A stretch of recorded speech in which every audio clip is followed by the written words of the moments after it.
this one. Okay. Sir,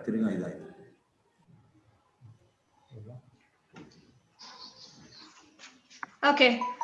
A very pleasant morning to everyone who have joined virtually to this two-day international webinar on reconceptualizing holistic health and fitness in the context of COVID-19, organized by the Department of Physical Education and IQAC of Government First Grade College, Ramanagara, Bengaluru, Karnataka, India. First of all, let me introduce myself. I'm your host, Dr. Ashwini Roy, Department of Political Science from Government First Grade College, Ramanagara, and I'm glad to welcome our keynote speakers for 2 days, that is Professor Dr. K. Chandrasekharan and Dr. Sundarraj Aras, and speakers for this 2-day international webinar, Vyasa Kalyana Sundaram sir, Dr. A. Palaniswamy sir, and Dr. Manjula V. And our advisors from different colleges and universities who have guided and motivated us in conducting this 2-day webinar, and teaching and non-teaching staff of Government First Grade College, Ramanagara, and very importantly, all the delegates who have joined from different parts of India and abroad for this virtual webinar. Before we hear from our distinguished guest, I would like to introduce or give you a brief introduction about our physical education department, its working in Ramanagara College, and the reason for organizing this webinar.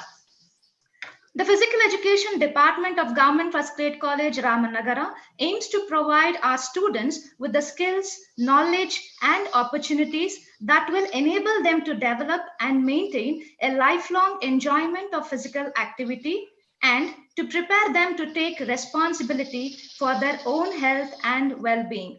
Physical activity has particular importance for all students in their overall development during the years of growth.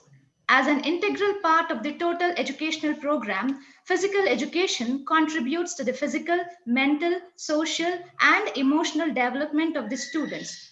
This is achieved through the medium of selected activities carried out under the skilled leadership of our physical education director, Dr. Manjunatha, and by the staff of Government First Grade College, Ramanagara.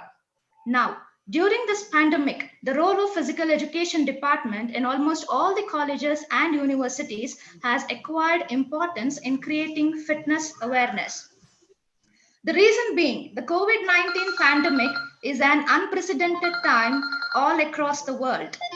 Worldwide, extensive social distancing policies are put into place, restricting people's daily activities and worldwide pleas for government asking people to stay safe and stay at home.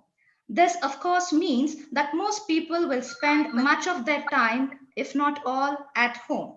These social distancing measures means that people have far fewer opportunities to be physically active, especially if activities such as walking or cycling or as transportation or taking part in a leisurely activity are being restricted. Furthermore, these drastic measures also make it so much easier to be sedentary at home for long periods of time. The impact of this physical inactivity may very likely be seen in many areas such as health and social care and mental well-being of people all across the globe. Although these social distancing measures are important and needed in a time such as now, our bodies and minds still need physical activity and the many benefits thereof. With coronavirus pandemic raging, what we need to do is to return to holistic way of life, which takes the whole being, body, mind, and soul into consideration rather than individual parts of the body. This 2-day international webinar will definitely enlighten us with greater knowledge and information regarding the holistic growth. I once again welcome you all for this international webinar on reconceptualizing holistic health and fitness in the context of COVID-19. Well, as we all know that no program can be started without remembering the Almighty, the creator of whole universe. So I request Mrs. Geeta, Department of Commerce of Government First Grade College, Ramanagara, to help us communicate with God. Over to you, madam. Madam, you please unmute yourself.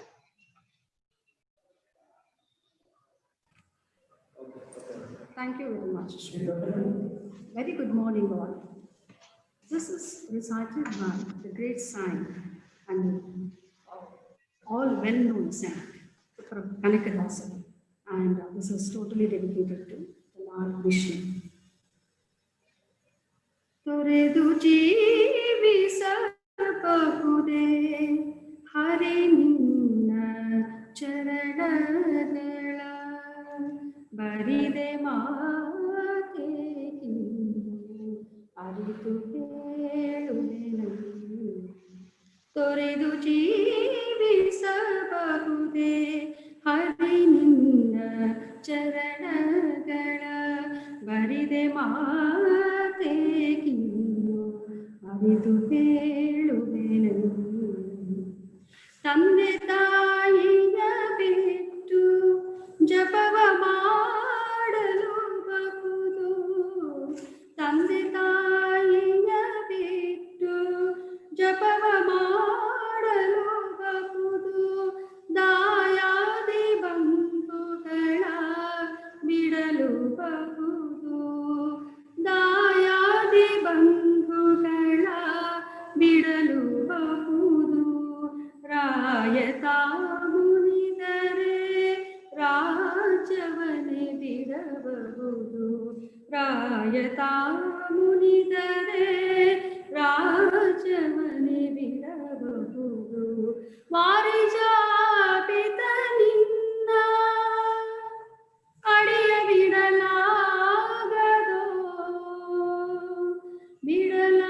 ಬಿಡಲಾಗದೋ ಬಿಡಲಾಗದೋ ಬಿಡಲಾಗದೋ ತೊರೆದು ಜೀವಿಸಬಹುದೇ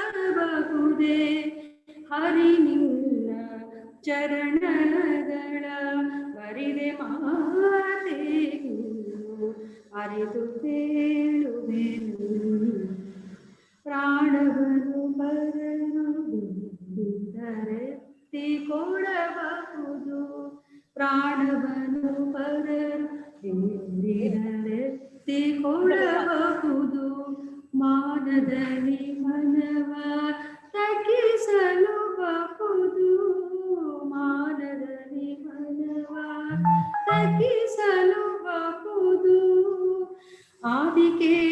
ಆದಿಕೇಶವರಾಯ ಪ್ರಾಣದಾಯಕ ನೀನೇ ಪ್ರಾಣದಾಯಕ ನೀನೇ ಆದಿಕೇಶವರಾಯ ಜಾಣ ಶ್ರೀ ಕೃಷ್ಣ ನಿನ್ನಡಿಯ ಬಿಡಲಾಗದೋ ಬಿಡಲಾಗದೋ ಬಿಡಲಾಗದೋ ತೊರೆದು ಜೀವಿಸಬಹುದೇ ಹರಿ ನಿನ್ನ ಚರಣಗಳ ಹರಿದೆ ಮಾತೆ ಅರಿತು ತೇಳುವೆನೆಯ ತೊರೆದು ಜೀವಿಸಬಹುದೇ ಹರಿ ನಿನ್ನ ಚರಣಗಳ. Thank you all. Thank you, ma'am, for invoking the blessings of Almighty.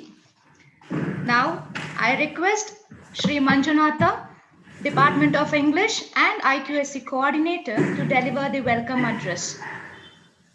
Manjunath, sir. Okay. Good morning to all of you.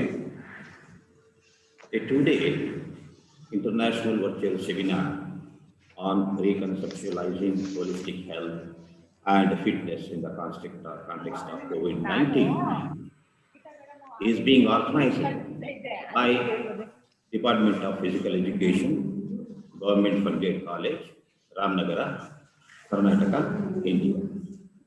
On this auspicious event, I take the privilege of delivering welcome speech on behalf of the college and IQS. First of all, I heartily welcome our Honorable Member of Parliament, Shri D.K. Suresh, to this event.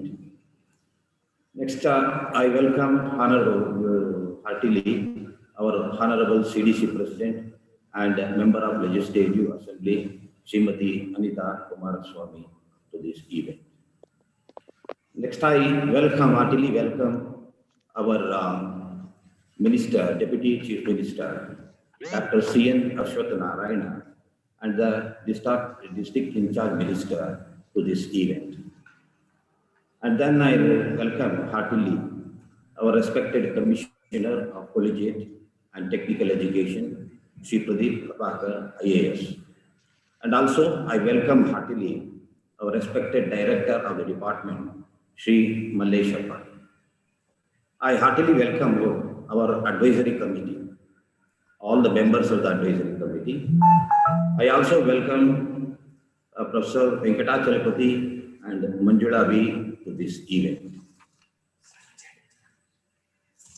I also welcome our Joint Director, Srimati Neelavati, on this event. We have with us now Professor K. Chandrasekharan, HOD, Department of Physical Education, School of Education, Madurai Kamaraj University, Madurai. When he was invited to be the keynote speaker of this event, without any hesitation, he has accepted our invitation over phone, is a great scholar, and has joined us from Madurai online and graced the occasion. Now I cordially welcome Professor Chandrasekhar on behalf of our college, Physical Education Department and IQAC to this international virtual seminar on Fit India. I welcome you, sir. Please acknowledge our greetings. Today we have another renowned speaker. We are glad to have with us a great academician and scholar, Dr. A. Palani Chairperson, Department of Physical Education, Bharatidasan University, Tiruchi. He too has given his consent to be the speaker of this event. Likewise, he has graced today's international virtual seminar and joined us from Tiruchi. On behalf of the college, Physical Education, and IPAC, I wholeheartedly welcome him to this international virtual seminar on Fit India. Once again, I welcome you, sir. Please acknowledge our greetings.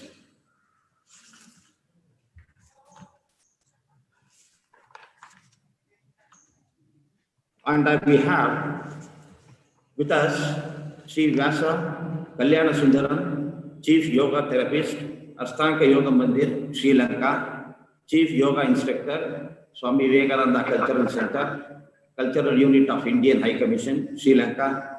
Sir, I welcome you on behalf of the college, Physical Education and IQAC, sir, to this event. Please acknowledge our greetings, sir. We have with us our college principal, Professor M. Kishora, who has graced the occasion. He has given a lot of fillip and cooperation in organizing this event. Now, on behalf of the college, Physical Education Department and IQAC, I welcome you to this wonderful event, sir. Please acknowledge our greetings. Likewise, I extend my thanks to my IQAC co-coordinator, Dr. Ashwini Roy, and who is the master of this ceremony. I welcome you, ma'am. I welcome all the delegates from across India and from abroad. You are the cynosure of this event. Without your presence, this event would not have become a successful one. On behalf of the college, Physical Education Department and IQAC, I welcome you all, sir. Please acknowledge your greetings. Now, I welcome all our collegial friends of our college and non-teaching friends to this event. I also specially welcome Narsimaya V, librarian of our college, for having given all the support in this regard. Thank you. Thank you very much. Thank you. Thank you, Manjunath sir, for delivering the welcome address. Thank you. Thank you. Now, Now I request Dr. Manjunatha, Physical Education Director of Government First Grade College, Ramanagara, to brief us about the webinar. Sir, over to you. Good morning, madam. Good morning, sir. Good morning, sir. For all my well-wishers for the today's resource persons. Ladies and gentlemen, good morning, and very hot welcome to this virtual seminar. I am Dr. Manjunath, Government First Aid College, Ramanagara, the organizing secretary of this program. We are living in the unprecedented times. The COVID-19 pandemic is affecting lives in a way unimaginable. A cure for this also, it seems to be taking time, this junction. It is a very responsibility to do the everything possible in mitigate the impact of this pandemic. As Nelson Mandela once said, the sports has the power of change the world. It has the power to inspire. It has the power unit people in a way that little else does. With the world in the midst of this coronavirus pandemic and people feeling more isolated now, more than even we have the responsibility to take collective steps, stay healthy. Eating right, but physical activity, adequate rest, and taking care of our health. Improve overall health and wellness and makes us more resilient during COVID-19. In order to help society, the government, universities, academicians from the various universities are constantly endeavoring to come up with new ways to fight this battle. In this situation, very happy to do our bit. Hence, the Department of Physical Education, Government First Aid College Ramanagara, and IPAC of our college, seeking the advice from experts from the universities across the Karnataka, present you this virtual seminar on Reconceptualizing holistic health and fitness. The context of COVID-19, the need of hour is very, very important. The program is organized overall 2 days, and we have eminent speakers. Our keynote speaker, none other than Professor K. Chandrasekharan, one of the leading resource person in the South India, HOD and chairperson of Department of Physical Education, Madurai Kamaraj University, Madurai. And Dr. Sundaraj Aras, we will be sharing their approaches to healthy living, is the former registrar of Bangalore North University, Bangalore. And the importance of yoga, meditation, and authentic yoga teaches to knowledge how the lead healthy living, it improve the construction, creativity, shapers our memory to maintain the positive, physically, mental health, and yoga is a must. Today, we have Sri Vaisa Kalyana Sundaram, Chief Yoga Therapist from Sri Lanka, speaking on yogic health, assignment for effective performance. In addition to that, in normal life, so it is very important. For in this occasion also, none other than Dr. Palani Swami is a HOD chairperson of Baridasan University, Tiruchirappalli. He is also with us, sir. So he is also sharing this valuable information. And last but not the least, the new normal, then we today are living has changed the world in ways unimaginable. In this context, tomorrow we have very good friend, Dr. Manjula is a young scientist. She is working as a HOD Department of Sociology. He will be delivering on the sports in the time of social distancing. Thank you all for being a part of our endeavor. So I hope we all can benefit from these deliberations. Thank you. Thank you, one and all. Thank you, sir, for briefing us about the importance of the seminar and the relevance of the holistic health at the very relevant time. Thank you once again. Ladies and gentlemen, before we hear from our keynote speaker, that is Professor Dr. K. Chandrasekharan, Chairperson and Head of Department of Physical Education, Madurai Kamaraja University, Madurai, Tamil Nadu, India, I request Dr. Vasudha, HOD of History from Government First Grade College, Ramanagara, to introduce the keynote speaker. Over to you, madam. Unmute yourself, ma'am. Ma'am, unmute. Yeah. Thank you, Ashwini, madam. Thank you. Good morning to all the participants of this two-day international seminar on reconceptualizing holistic health and fitness in context of COVID-19, organized by the Physical Education Department and IQAC of Government First Grade College, Ramanagara, Karnataka, India. It's indeed a pleasure and honor to welcome and introduce a person who is multidimensional, has lots of talent and interest. Yes, I'm talking about no one else but Professor Dr. K. Chandrasekharan. Sir has his BSc in chemistry, MSc in yoga, MA in political science, MPed, MPhil, PhD in physical education, PGDCA in computer applications, PGDCM in sports management. This itself shows how multi-dimensional is Sir. Presently, Chandrasekharan Sir heads the Department of Physical Education in Madurai Kamaraj University, Madurai, Tamil Nadu, India. Sir has visited Malaysia, Hong Kong, Thailand, Philippines, and Sri Lanka to deliver special lectures, present papers, and conduct yoga workshops for foreign delegates. An ardent academician and researcher, he has been in the Board of Studies of Madurai Kamaraj University, Bharatidasan University, and in more than 15 educational institutions.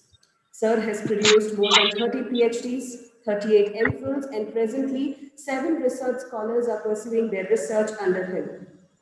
Sir has published 76 research articles in various international and national journals. Recognizing his contributions and academic excellence, he has been awarded with Global Achievement Award by Indian Institute of Scientific Research and Analysis in 2019, Best Citizen of India Gold Medal Award in 2017.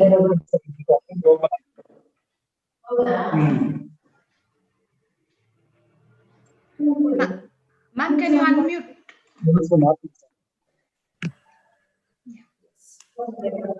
Yeah.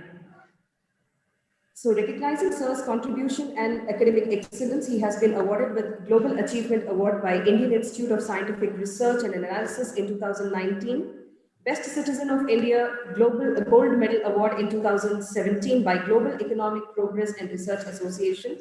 He has also been awarded with Yogacharya Award in 2004, Yoga Ratna Award in 2005, and Yoga Seva Award in 2007.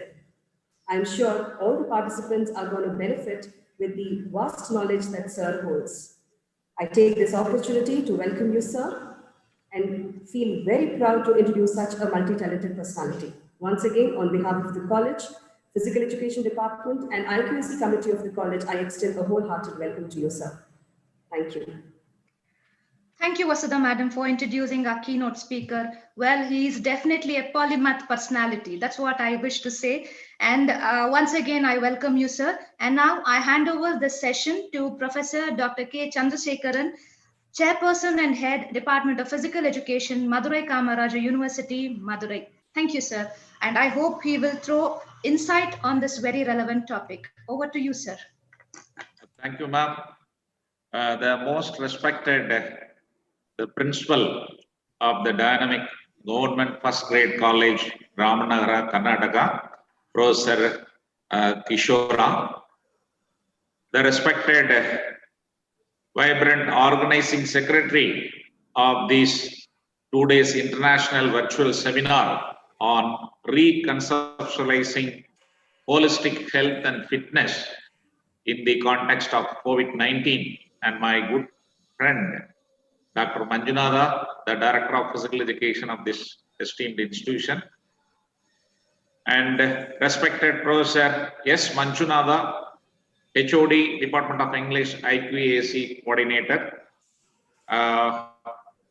the comparing ma'am, Dr. Ashwini Roy, very nicely coordinating the session, and Ms. Geeta, Dr. Vasudha, Head of the Department History, who gave a very good introduction about me, and my good friends, Dr. Sundarajas, the former Registrar Evaluation of Bangalore North University, and my professional colleagues, Professor P.C. Krishnaswamy, the principal, Bangalore University College of Physical Education, Dr. K.K. Amarnath, Dr. Pasodi, Director of Physical Education, Gulbarga University, and my good friends from abroad, Sri Vyas Kalyan Sundaram, the Chief Yoga Therapist, Ashtanga Yoga Mandir, Sri Lanka, the Cultural Unit of Indian High Commission in Sri Lanka, and he is the Secretary of Asian Yoga Therapy Association, Singapore. And my professional colleague, my good friend, Dr. A. Palniswamy Anna, the Chairperson, Professor and Head, Department of Physical Education, Bharathidasan University, Tiruchirappalli, Tamil Nadu, and distinguished professors from various departments and delegates who are all attending the international virtual seminar on these 2 days. Good morning, all of you. At the outset, I feel extremely happy to thank my good friend Dr. Manjunatha and his team of members, the dynamic organizing committee members, for giving me this opportunity to be with among one of you to share some of my views in this pandemic situation. Really, the topic which has been chosen for 2 days international seminar is really more relevant as the organizing secretary has highlighted the valid points, and Ma'am Dr. Ashwini Roy Ma'am also has highlighted the need of coordinating body, mind, and soul. And it is the essential credential for any human being to develop the physical, mental, social, and the spiritual health. That is called the holistic approach. So the topic, the coining the words and making it in a grand arrangement, it's all credit goes to Dr. Manjunatha and his team of members. Really, it's a wonderful opportunity for me to share with you a few points on need of holistic health and fitness today. After my speech, our own good friend, I already told the international speaker, Dr. Vyas Kalyan Sundara is the dynamic and the vibrant, very, very knowledgeable person in the field of yoga. He is being with us today. Really, it's a very good opportunity for all of us to hear his lecture. And as far as this Dr. Palniswamy Anna is a senior professor in the field of physical education in Tamil Nadu. He is having a very wonderful background, and as a sports psychologist, definitely he is also going to share with us many more points which would be definitely useful for every one of us who are attending this international virtual seminar. The valid points will take us to develop the holistic health is concerned. And as far as my briefings during this session is, as you all know that the COVID-19 has a lot of effects in the human beings.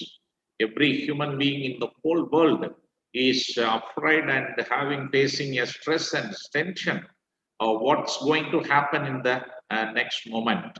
Yes, COVID-19 is asymptomatic nature at present. As far as India is concerned, as per the government health ministry is saying that, revealing that more than 80% of the people are asymptomatic. There is no symptom at all, but they have the COVID-19 positive. What it affects? It affects directly the respiratory tract.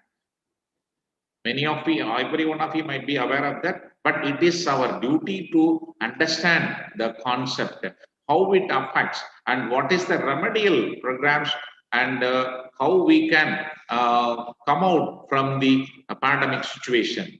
The respiratory tract primarily infects the lungs after that. And in the case of ARDS, what do you mean by ARDS? The acute respiratory distress syndrome is the extreme stage of affected person. In the severe cases, it causes to death. What happens when a person is affected by ARDS stage?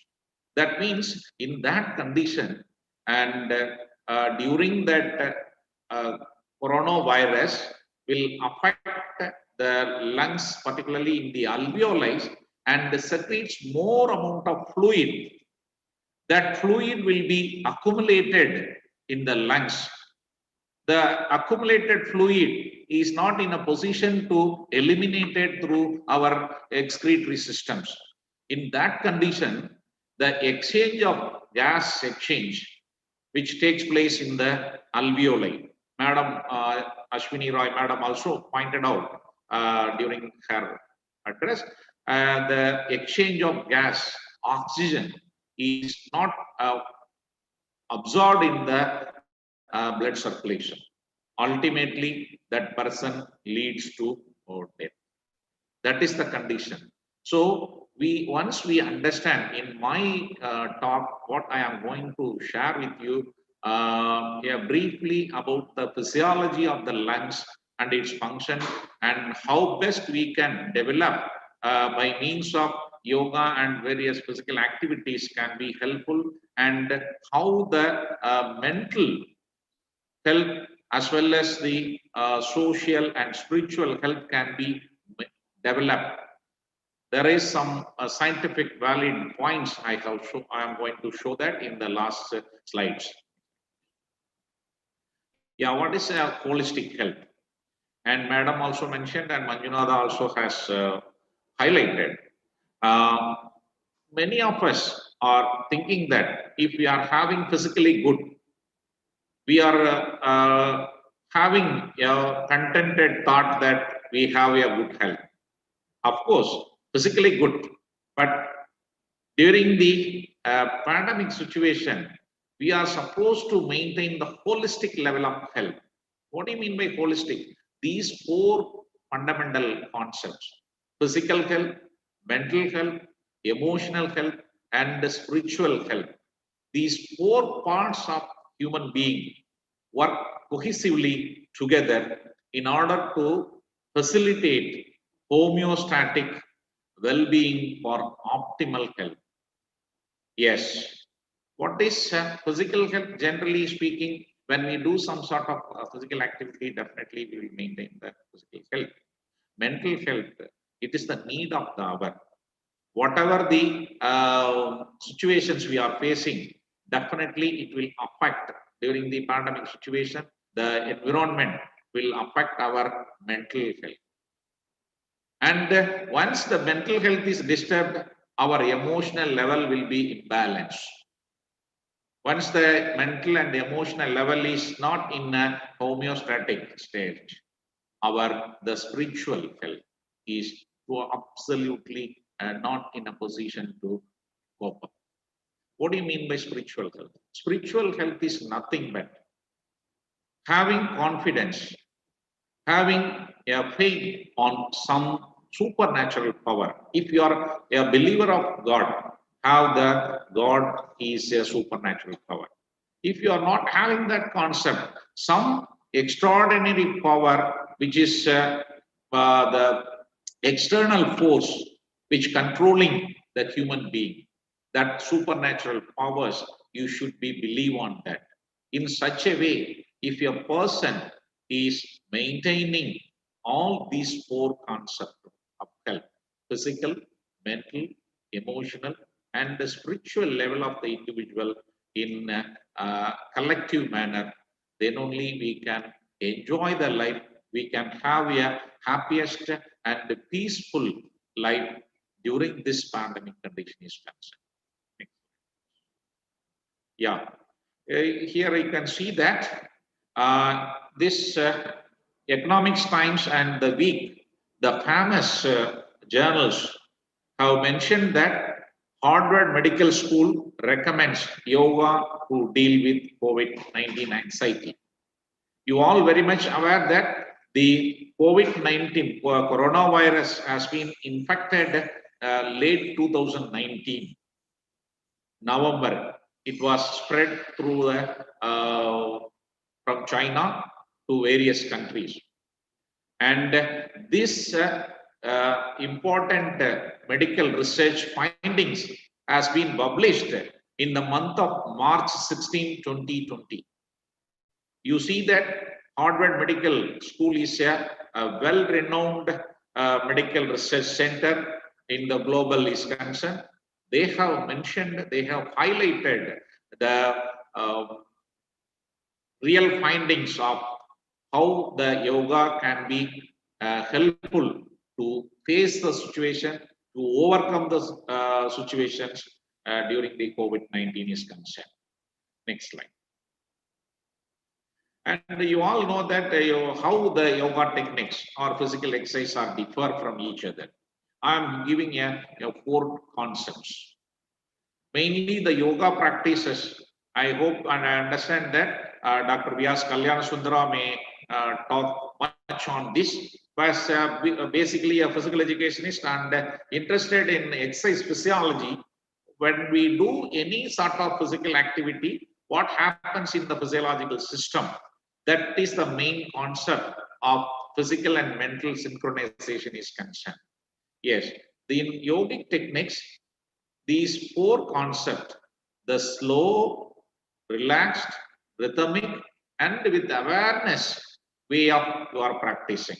Whatever the activity, movement you are making, when you are doing asanas or pranayama or meditation, you should do it as slow as possible is the basic.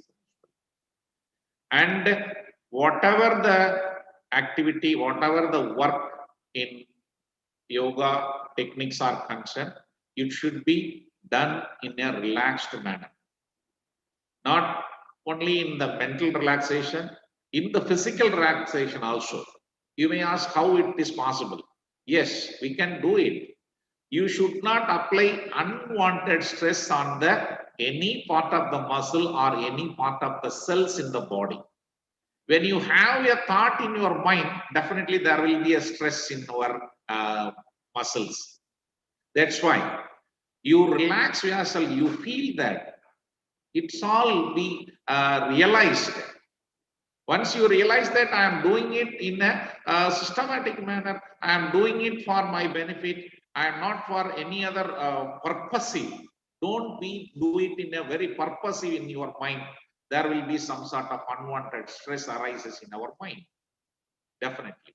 So when you do it in a relaxed manner and in the rhythmic way, rhythmic in the sense from the beginning to end, when you are making any movement, whether upper body movement or lower body movement or even any physical exercises also, when you go for walking, that's why normally people are saying that, while go for walking, don't be stressed, don't be brisk walking. It's a relaxed manner. When you do it, yeah, physical activity, and you forget everything, you enjoy the nature, and definitely that will synchronize your body and mind cohesion. Dr. Palanisamy Anna will talk much on the physical activity and other things also. And with awareness, yes, that is a very, very underlining words. Your total consciousness should be what you are doing. That is the main secret of getting more benefits when you are doing any kind of physical activity or particularly the asanas and pranayama meditation techniques are concerned. In the yoga practices, first you should practice asanas, set up asanas, and then go for pranayama and meditation. Asana means nothing but posture. In the asana postures, we are making our body in a different motions, movements, particularly keeping the spine as the center of the motion forward bending, backward bending, sideward bending, and twisting. You can understand at the last 3 slides why we are emphasizing all these possible movements, in particularly concentrating the spinal column, because the spinal column plays a vital role in controlling the autonomic nervous system is concerned, which is totally responsible for your body-mind coordination and the controlling of the secretion of hormonal levels and endocrine glands. All the systems in the body are interlinked. One system is enhanced, that will lead to another system to enhance. If one system is affected, it will automatically affect the other systems too. That is the nature. So in this pandemic situation, when we concentrate the asanas and pranayama, the basic movement and the breathing exercise, the pranayama is the breathing exercise and meditation is the mind-oriented activity, definitely one can make all the cohesive, the holistic approach can be made in the within the body and mind is of the individual. Yeah, you just see that here I have shown that breathing rate and lifespan table. It is really a self-explanatory. In the first column, you can see that the living species, and the middle of the column, breathing rate per minute and the lifespan. What do you understand from this table? It's quite simple. Any living species which has the less number of breathing rate, their lifespan is higher. So the lifespan and the breathing rate is inversely proportional. Every one of us, the human being, wants to lead a happy and long life. Isn't it? Am I correct? If you want to lead a long life, what we want to do, we have to reduce our breathing rate. How can we reduce our breathing rate? When we do the exercises, any physical activity, or particularly the yoga pranayama, definitely we can reduce our breathing rate in a remarkable, in a significant way. Normally, ordinary human beings' breathing rate is in a minute 12 to 16. That is at an average of 14 times breathing process is going on. And particularly the lungs is concerned, there are 3 lobes are there, the respiratory system, and the coronavirus is affecting the lungs immediately, immediate concern about it. And then when we do the pranayama practice, it will enhances the lung functions. Particularly, I will show the next slide, you can understand some of the concepts. Next slide. Yeah, this is the one of the instrument we can measure through the electronically, we can measure the lung functions. What are the different lung functions can be measured and how the lungs has the variety of exchanges. Next slide. Yeah, this is the graph. You can see that in the middle, yeah, in the middle, there is a tidal volume. Tidal volume. The tidal volume is around 500 ml. 500 ml. The tidal volume. Tidal volume is nothing but normal respiration. During the normal respiration, we are inhaling and exhaling. For an adult, we are inhaling and exhaling 500 ml. Our respiratory system has the upper portion, the graph upper, go to upper. That is the inspiratory reserve volume. Inspiratory reserve volume, how much? 3 liters, 3000 ml. See, normal breathing, we are inhaling and exhaling 500 ml.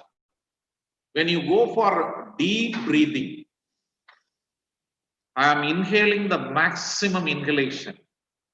How much I can reserve? I can inhale 3000 ml. That is 3 liters. Normal 500 ml. And in addition to 500 ml, the individual, every individual, 3,500 ml we can inhale in the forced inspiratory reserve volume, we call it as. Similarly, when we are exhaling the air after normal respiration tidal volume, we are in the below 2000 below expiratory reserve volume. If you forcefully exhale after a normal exhalation, I am forcefully exhaling. Forcefully, I am exhaling further. How much? That is around 1100 ml. Nearly 1 liter of air can be expelled more. And even after that, we cannot empty the lungs. Even after that, in the bottom, you can see that residual volume. How much? That is 1200 ml. Even after a deep exhalation, in your lungs, there are about 1,200, nearly 1 liter and 200 ml of air, residual air is there. Why I am telling all these scientific way? The nature, the God has given enormous potential to the lung functions are concerned. That's why in pranayama practice, we are emphasizing more amount of inhalation and holding the air. Another concept I want to share with you scientifically, the atmospheric air has 21% of oxygen. When we are inhaling the air, the 21% of oxygenated air is getting inside, and we are exhaling. While exhaling the exhaled air has 12% of oxygen. Just imagine that how much percentage of oxygen has been utilized in the single respiration? Only 9%. Where the oxygen gas exchange takes place? In the alveoli. There are about 700 millions of alveoli are there in our lungs. 700 millions. The alveoli is the exchange place, gas exchange place. When the alveoli gas exchange area has been spread out, it is around a tennis court area. Tennis court, you can imagine that much length and breadth of area is there in the lungs. It is a compressed way. When you take more air, the alveoli are expanded more. More number of alveoli are involved in the gas exchange. That's why, particularly during this pandemic situation, to neutralize or becoming or making our health and fitness level, to increase our health and fitness level, do the pranayama practices. Emphasize on the breathing process. Once you do it, not only you can free from coronavirus, you can enhance the whole system in the body is concerned. The breathing system and the circulatory and its affiliated nervous system functions, everything will be enhanced ultimately. Next slide. Yeah, that's why in the pranayama breathing process, we are emphasizing the 3 phases are there: inhalation and holding and exhalation process. In the that is called Puraka, Kumbhaka and Rechaka. In Sanskrit, we call it as. How it is to be practiced? See the scientific approach. Our ancestors, our rishis, our munis have practiced 5,000 years before. They found out when we want to have, everyone want to live a long, healthy and happy life, you should concentrate your breathing. You can reduce your breathing. You can enjoy the life.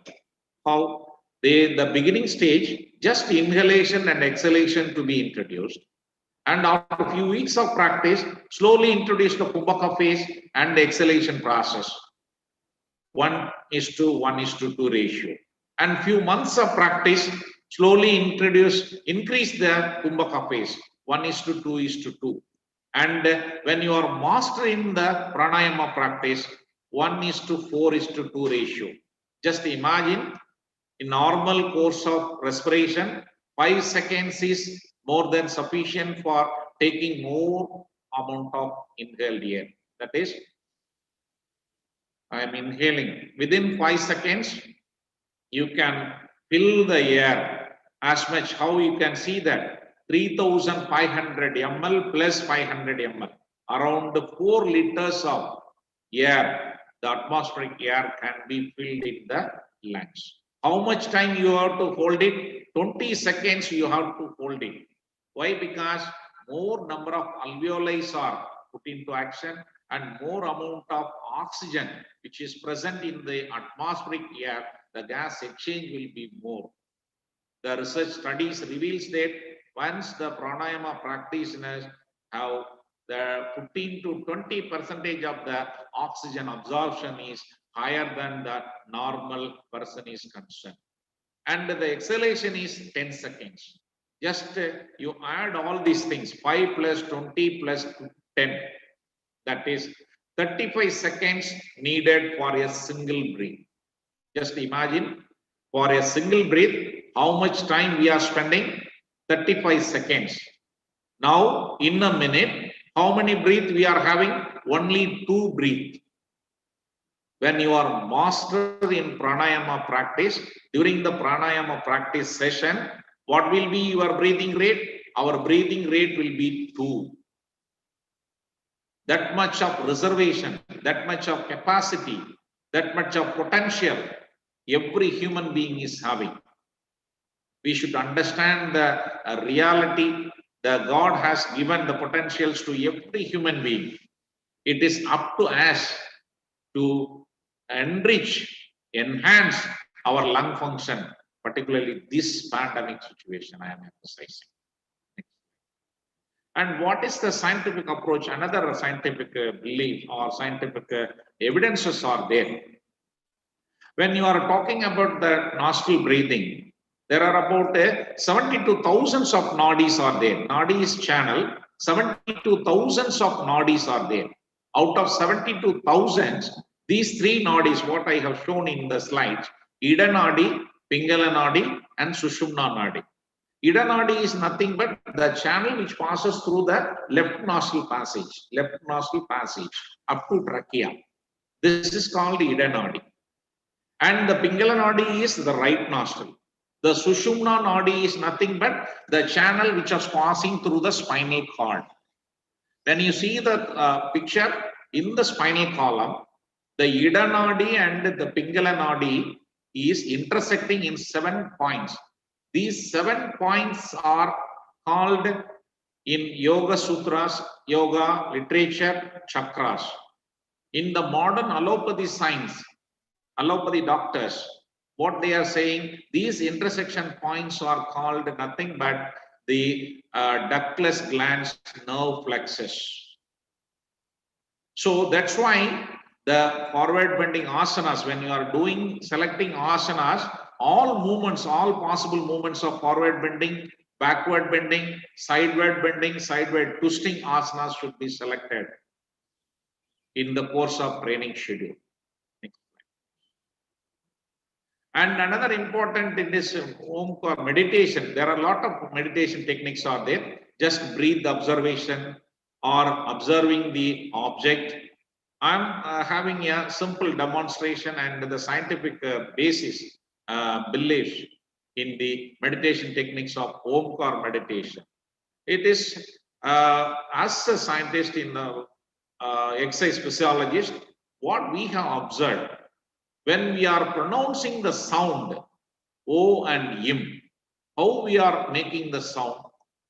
After a deep inhalation, when you allow the air through mouth, slowly you can make the sound O. During that time, when you are making the sound O, from the neck region to base of the spinal column, the spinal column and its affiliated nerves will be vibrating. We are giving a gentle massage to the spinal cord and this concern. And close your mouth and allow the air through nose slowly and make the sound Im. Then only you can make the sound Im.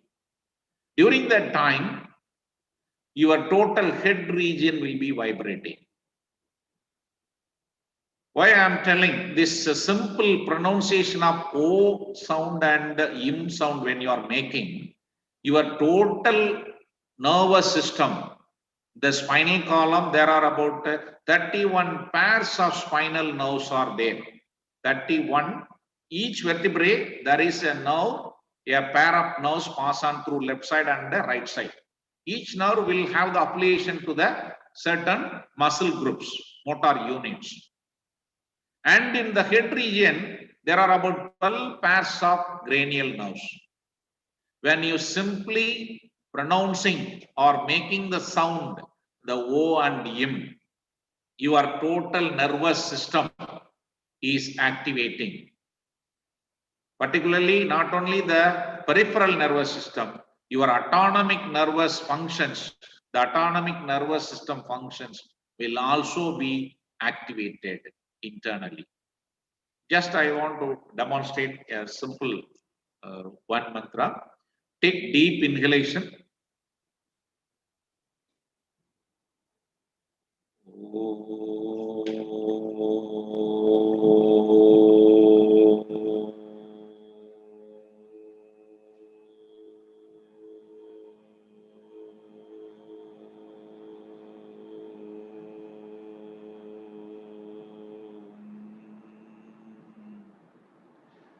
Yes, that's all. Take a deep inhalation. Allow the little air as much as slow. Blow the air through mouth and make the sound O. During that time, we are vibrating the spinal column from neck region to base of the spinal column. And gently close the mouth and allow the air through nose and make the sound im. During that time, you are totally vibrating your head region. This way, you have to make it 3 times. And another 3 times, make the sound O very short and extend the im sound a long one. 3 times. Totally 3 plus 3, 6 times in a session. When you do it, you can get lot of internal benefits. The synchronization of body, mind, and thoughts could be synchronized. Next. Yeah, this is chakras and affiliated glands. As I already mentioned that the intersection point of the Ida Nadi and the Pingala Nadi is as per yogic literature, it is chakras, and in the modern science, the ductless glands functions. Next slide. Yeah, another important scientific approach in the yogic practices or any common breathing exercises when you do during the physical activity. The left nostril will have the right hemisphere activation. The left nostril will have the right hemisphere activation. And the science reveals that when the air passes through the left nostril, will produce coolness to the body.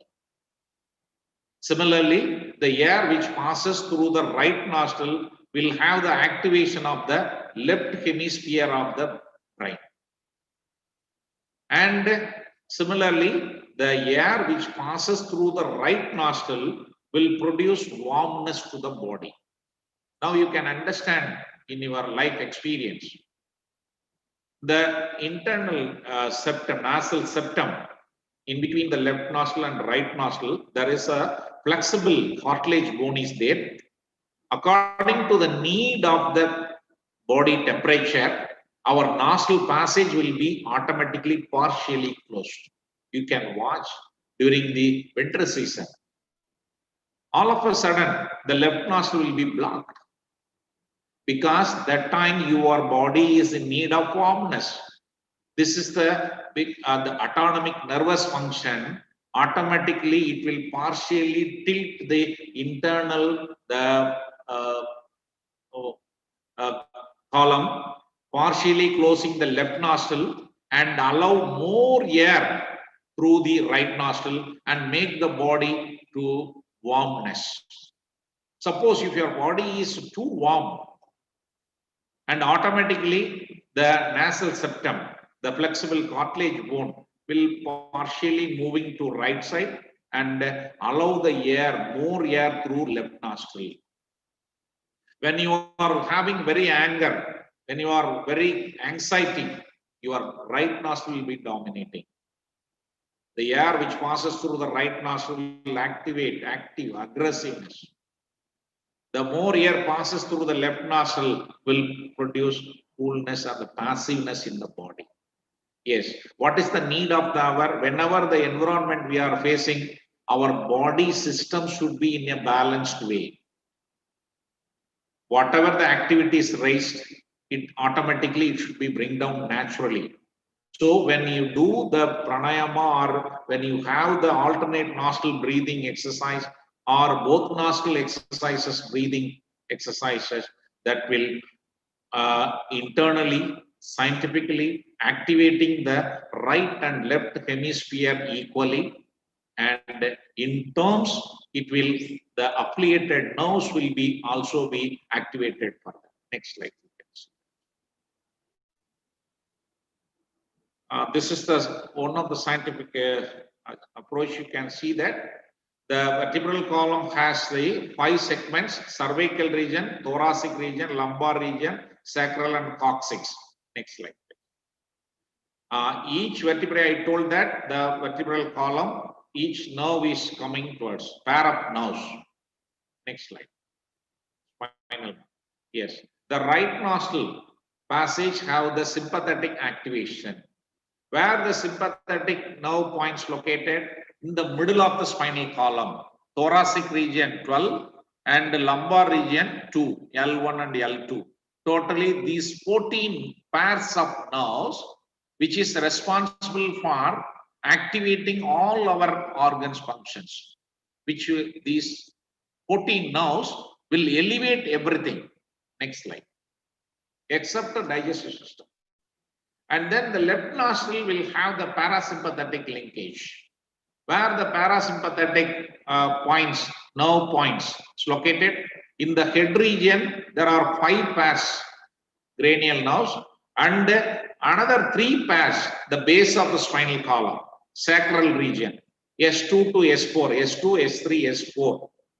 These 8 pairs of nerves which are responsible for bringing down whatever the activities, the systems raised by the sympathetic nerves, the parasympathetic will bring it down. Next slide. Now you see that all our organs will have the link of parasympathetic and sympathetic nerve points. The sympathetic will activate, the parasympathetic will bring it down. So now you understand why we are emphasizing more on in asana practices, the vertebral column should be forward bending, backward bending, twisting. And pranayama practices, activating the nervous system. Once the nervous system is properly tuned up during this pandemic situation, it automatically, when you are inhaling the air, one system, I already mentioned that, if you are enhancing one system, that will enhance the other system. That will, these 2 systems will enhance other system. So all our body systems, the respiratory system, circulatory system, endocrine system, the nervous system, the muscular system, the skeletal system, excretory system, all systems will be enhanced in its function when you do the physical activity, particularly the yogic practices are concerned. So during this pandemic situation, if you want to reconceptualizing your holistic health and fitness, do select some physical activity or yogic practices in your day-to-day practice for at least half an hour to 45 minutes regularly. It will take you to the happiest life and you can be free from coronavirus infection is concerned. And the homeostasis that is bring it. What are the homeostasis? Normal stage? Normal stage in the body temperature will be bring it to normalize, and the body fluid, the hydrostat should be maintained balanced, and the last one is blood glucose level. These three levels can be bring it to the homeostasis in the body. So thank you so much. Next. The philosophy that I want to share with you always in my end of the lecture, the life laughs at you when you are unhappy. Life smiles at you when you are happy.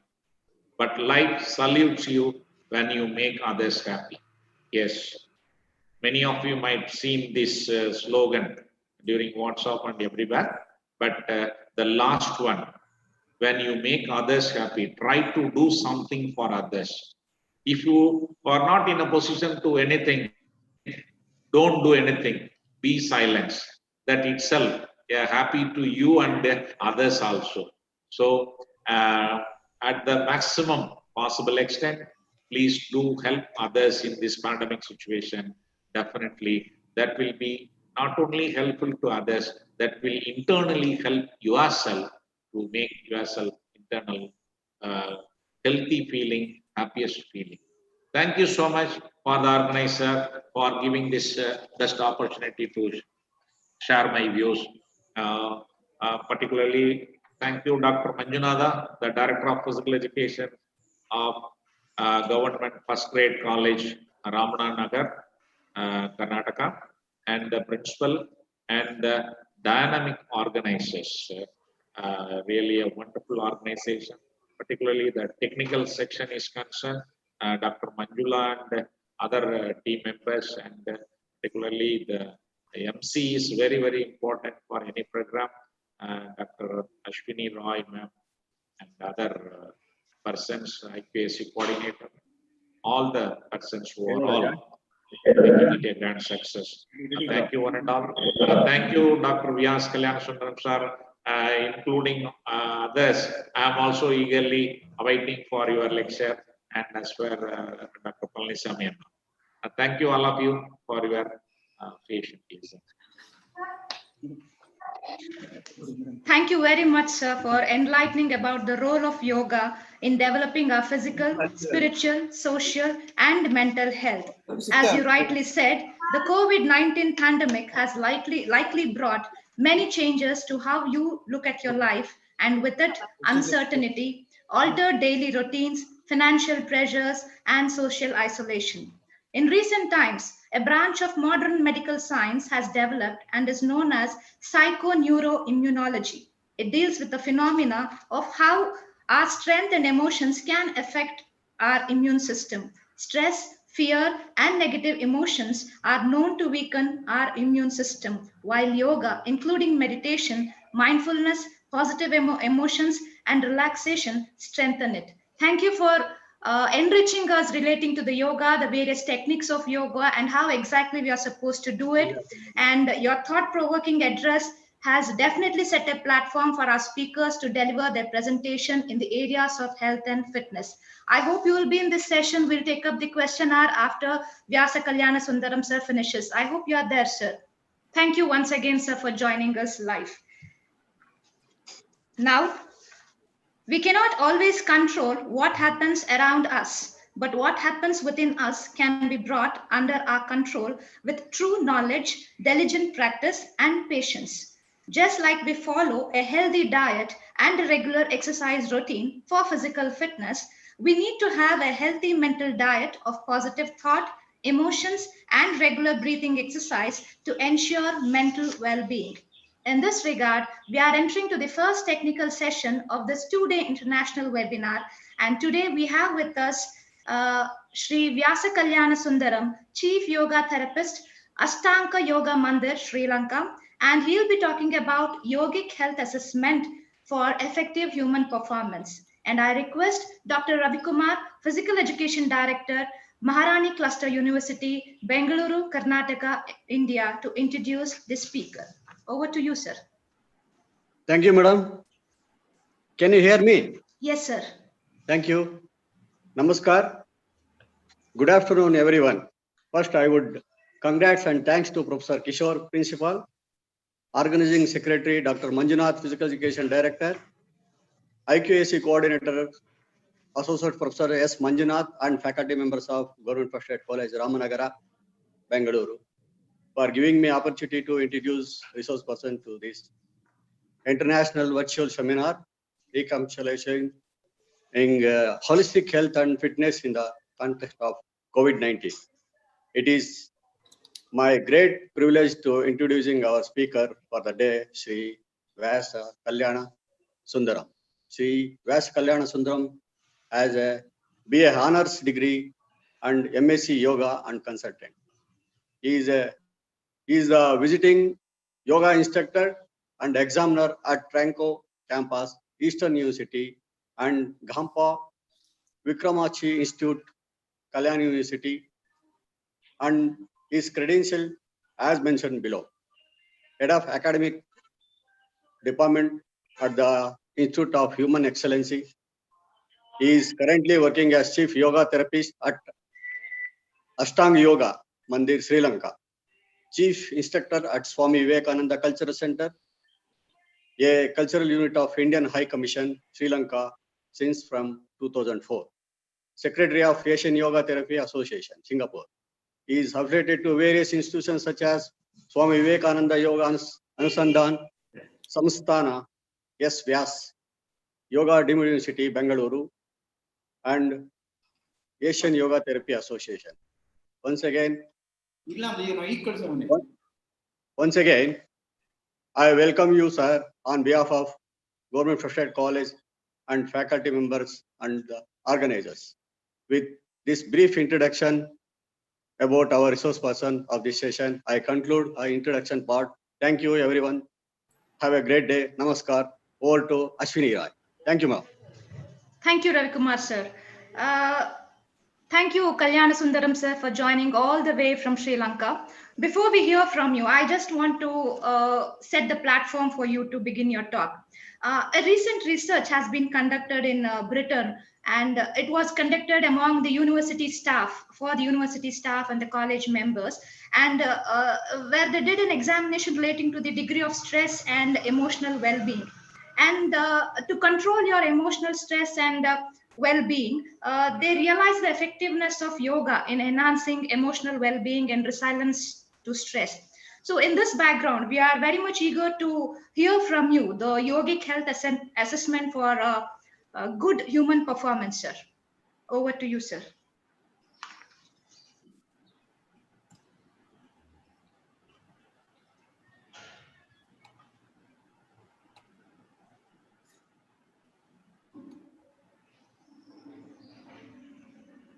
Greetings to all of you all.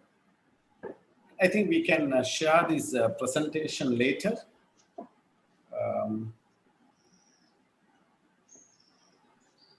I think you don't. You can just take this presentation out now. I'll tell when that presentation needs. You can just take the presentation out.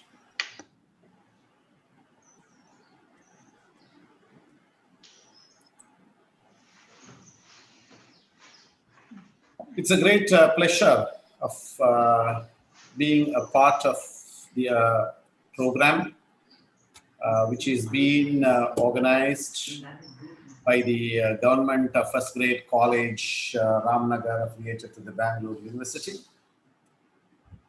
My greetings and pranam to Professor N. Kishore, principal of the government first grade college, and also to the most respected personality whom I have met, Professor Dr. K. Chandrasekharanji. Very enlightening personality, a great motivator, and a very good organizer, who is also the chairperson and the head of department of the physical education, Madurai Kamaraj University, Tamil Nadu, India. And also to Dr. A. Palanisamy sir, who is the chairperson, professor, and the head of department of the physical education of the Bharatidasan University, Tiruchirappalli, Tamil Nadu. And also to Manjunath, Dr. Manjunath ji, organizing secretary and the physical education director, whom I've been coordinating with him for the past 1 week. A very interacting personality. And also to Mr. S. Manjunatha, coordinator. And also to the host, Dr. Ashwin Roy Madam.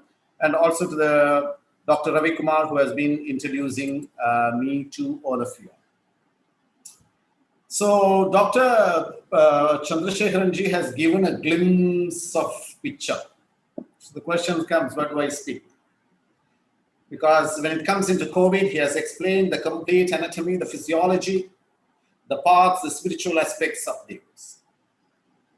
So what I feel is, as we have different systems of medications, especially in the India, which we call it as the Ayush system of medication. And in the Ayush system of medication, the biggest concern now comes is whether yoga can be brought into that entity. What does Ayush stands for? Like generally there is also one concept of Ayush, but I also make it as double A. Allopathy is there, Ayurveda is there, Unani is there, Siddha is there, homeopathy is there. All these systems are there. It has a medical stream, it has a medical structure. So from why, on what basis we keep yoga as a healing entity is the basic question today. So you will see that if any systems has to be in functioning or in healing, one of the most important aspect is the assessment process. If ever there is an intervention has to be done, that intervention needs assessment. The question arises, does yoga has an assessment methodology? Number one. Number two, we always see now that lots of research has been made and saying that yoga, especially when it comes into asanas, meditation, relaxation, various pranayama techniques, has a lot of medical or matters which supports in preventing and also in management of diseases and in curing of diseases. Thus, yoga has that entity in its original historical perspective is the base of my discussion. So how does the yoga has been seen is number one. So you will see that the Western model has always taught the physiology, the body in a different structure. How has it told? It has explained to us in the most minutest aspect, like organs, the tissues, the cells, the molecules and atoms, subatomic particles. So it has a very structured methodology in explaining the anatomy, the physiology. How does yoga sees the anatomy of a person or the physiology of a person is the main concern. So you will see that according to the yoga tradition, a human body is a composition of 96 tattvas. It has its own uniqueness, whether it may be yoga or it may be siddha or it may be ayurveda. We need to know that from the prehistoric period, these systems, yoga and ayurveda, yoga and siddha medicine was and is a one unit system of philosophy. But later on, due to compartmentalization of educational reasons, it was comparted. So it was differentiated. But if you go into the deep history of the origins of yoga, you will be seeing a great 18 Siddhas, Agastya, Bogar, you name any one of them, will either would have written in Sanskrit, would have also written in Tamil. So there was no differentiation in the knowledge. So the same personality had a depth of knowledge on yoga, and we need to know that the knowledge of Siddha and Ayurveda of bringing out this greatest, tremendous knowledge to this world was only through the practice of yoga. Only with the greatest meditational aspects that they were able to, there was no laboratory those days. So what was the laboratory? The human body was the laboratory. And on what basis they were able to analyze all the atoms to all the aspects of everything is based on the deep meditation. So you will see the yoga being the primary component led into the great revolution and the revelation of the greatest knowledge of the Siddha on one side and on one side the greatest Ayurveda and all the other systems of knowledge. So here, how yoga and all these entities saw this system is, they said that each of us are made up of 96 tattvas. So basically, you will see there are a lot of divisions in that. If you take Sankhya, Sankhya has a certain number. If you take the Saiva Siddhanta says in a different aspects. Same reality. But when it comes into yoga, yoga sees the whole personality as a healing entity as 96 tattvas. And what are those 96 tattvas is basically, which I'm just trying to see, because if ever there is any one tattva, tattva means what? So basically, that is, you can say 96 saffyas in a human being. If any one of these saffya becomes corrupted, if any one of these saffya becomes affected, if any of the one of these or interrelated or intra-related saffyas gets due to a congestional concerns, it will have an impact in their personality. That is the greatest thing the Siddhas have given us. So you will see that so basically what is the basic? So that basic comes as what is called as the dhatu. So there is a very beautiful word which is called as the dhatu. Dhatu means what? That which binds. So basically you will see there are various types of dhatus, but generally you will see that all these entities are brought together. So what is the fundamental dhatu which is there? So we always saw it as the soul-bearing dhatu is what is called as the vada, pitta and kapha. So what is vada means? So vada is basically an entity which was brought together by a two element of akash and vayu. If you take the pitta, pitta is an entity which was brought together by two subtle elements, which is the fire and the water. And the kapha is what is brought by the earth and the water. So what exactly, how can you give a definition of vata?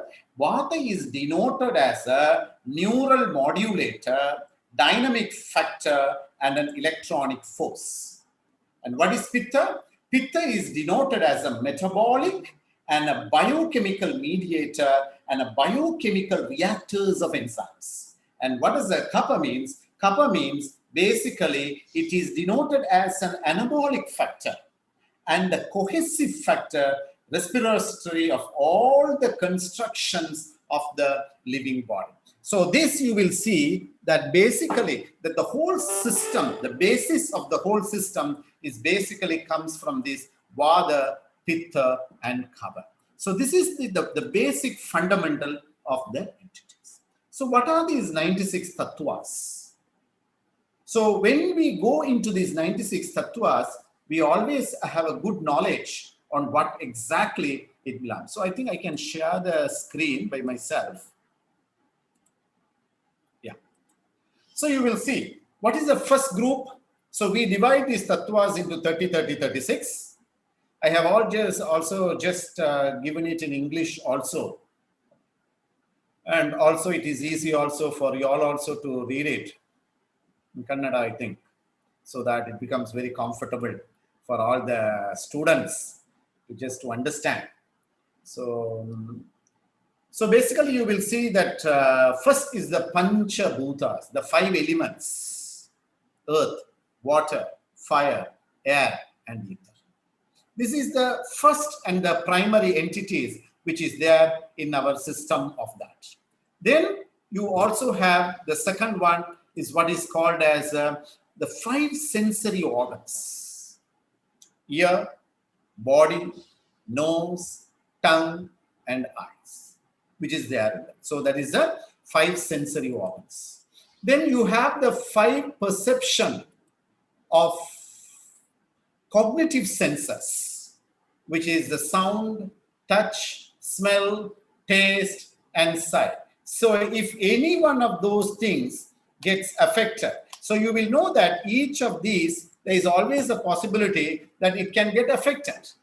So we just try to see that what are those aspects, and for each of these things, when it gets affected, there are specific yoga techniques which helps in improvising that. Then you have the five motor organs: mouth, foot, sexual organs, anus, and the hand.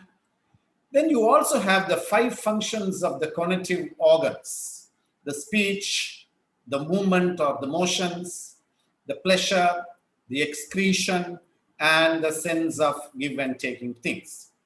And also you have the andhakaranas, the 4 intellectual faculties: mana, buddhi, ego, and the chiddam, and the wisdom, or we call it as the arivu. So you will always have an idea in the self that we are talking of a system which was there in this universe years and years ago. Minimum, if you just take, you will see that minimum there will be about 5,000 years of written history we have. The so-called yoga or the Ayurveda or the Siddha has nearly about 5,000 years of written history. The question arises is that whether this yoga is a successful model or not. Because whatever you follow in a system, has that model being a successful entity is what becomes a question. The first entity is that it has been a successful model, number one, from those period to this period, that existence is there. But you will say, as yoga followers, as yoga enthusiasts, we will always say that the systems what has been developed for what we follow will always be great. But there has been research which has been said that Indian systems of knowledge, how it has had a great impact. So there was a very big research which was done in accordance to the starting year 1 to 1900 years. The whole system of knowledge, when you say system of knowledge, medicine plays an important role, economy plays an important role, education plays an important role. So when it came into that, how did it fare? How was the system was functioning became the most important question. So in that you will see in the year 1, India was leading in 34%. In year 1000, it was 28% where India was leading in GDP. And you will see in 1400, in the year 1400, India was leading in GDP. In 1500, India was leading. In 1600, India was leading. 1700, India was leading. In 1750, the GDP was 24.5% by India, 34% by China, and the other countries you know. In the year 1830, India was 24.5%. In the year 1900, the GDP was 1.8. That you know, all of you all, because of the different colonization. So we are discussing of an entity of a successful model. So it can be yoga, it can be Ayurveda, it can be Siddha, it can be music, it can be the Indian school of education, Indian system of agriculture, Indian system of astronomy or astrology, you name of anything which has contributed to the development not only to the present India, but also to the Aganda Bharata, which all of you all know what I mean. So here, basically what happens is that system of the base, when there is a friction in that, yoga is able to enter into it. So I have explained you the first 30 entities.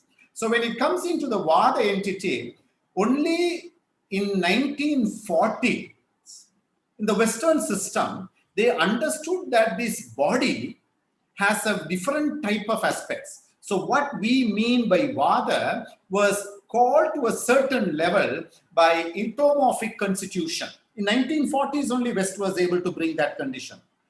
A body which has the Pitta entity, they call it as a mesomorphic body. So basically, you will see most of the athletes, sports personalities will be having these mesomorphic bodies. So based on the mesomorphic bodies, you will be giving that specific food. This culture all came into the Western in 1940. So the Kapha body basically is called as the endoformic body. So now what happens when you go into a professional system of practice, you will always know that there is a lot of systems which is being taken into consideration, like how this body is there. But basically you will see in the yoga and in the earlier science of knowledge, there was a lot of efforts which was taken. So it can be a yoga personality or person of any caliber. Everything was seen into as a personality based on this Vada, Pitta, and the Kapha entities. So here you will see that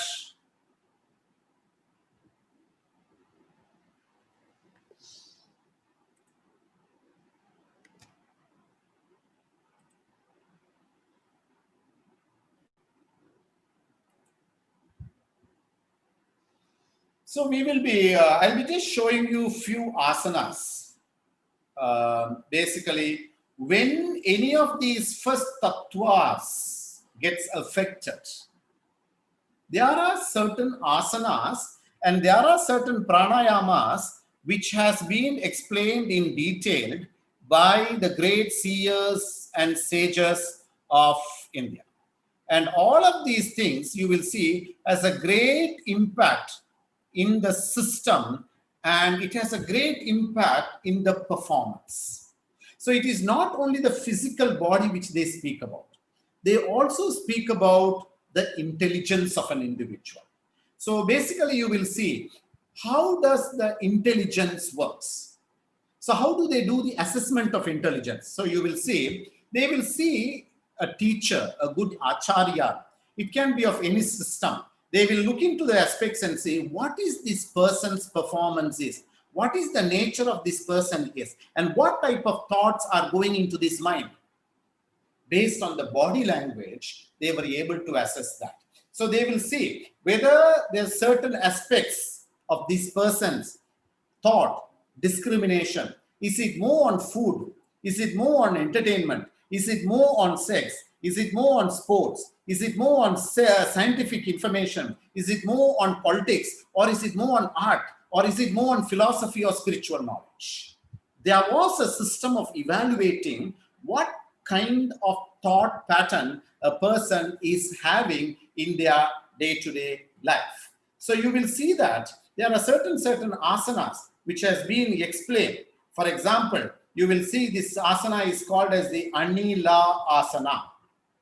So you will see this Anila asana is an asana which has been mentioned in one of the greatest textbook, which is called as the Yoga Pradipika. What it says, it mentions that this position reduces the excessive body heat of an individual. So there are two types of therapeutic aspects. One, it says, when you do these asanas, it has this type of impact in the system. So you do this asana, you will have the flexibility of the spine. You do these asanas, it has an impact on the brain. You do these asanas. At the same time, what happens, there are also certain asanas which has been explained in detail. You do these asanas, these diseases can be cured, these diseases can be managed. So same way, you will see there is showing you another asana, which is one of the very effective asana. I'm just showing you a few asanas. Basically, these are all asanas which are more useful for people who are in the physical education, who are in the sports personalities. I've selected asanas of that nature. So this asana is basically called as the Anjani asana. It's very easy to do this Anjani asana. Basically, you take your palm, you keep it on the facing upward and keeping under it, under your body, and just be in that position. Sometimes you will know in sports personality, there is an anxiety and tension which arises in them because of performance, because of targets. This asana helps a lot in reducing the tremor. And basically, you will see the Yoga Pradipika verse 283, 286 mentions this also is one of the very good asana for the people who are having early stages of Parkinson's diseases. This asana has been also mentioned in the Yoga Asana Mala Sachitra in the verse 69, also saying that how it has an impact when you do these asanas, how it has an impact in the tremors of the body. And you know, as sports personalities, when you are working in the multidimensional aspects, there are various type of tremors which takes place, which we can call it as anxiety, depression. Sometimes you will see those who are having diabetic conditions because of the diabetic medicines, we have certain tremors, shiveringness which takes place. Imbalances of system takes place. So when it comes into that, you will see that this asana, which is called as the Anjani asana, has a great impact in the system. This is another one of the very easiest asana, which is called as the Bala Guna asana. So you will see that in your body, there are certain asanas, sickness arises because of the excessiveness of the fire. Sometimes you have that is excessive digestive systems. At the same time, you also have certain aspects where the water level, because of water. I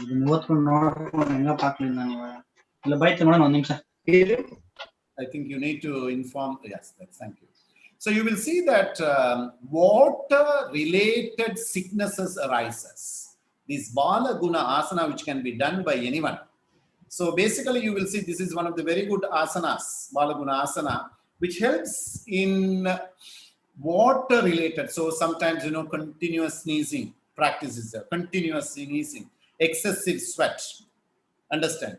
And all these things are because, so sometimes people take water, but the water retention is not there in their system.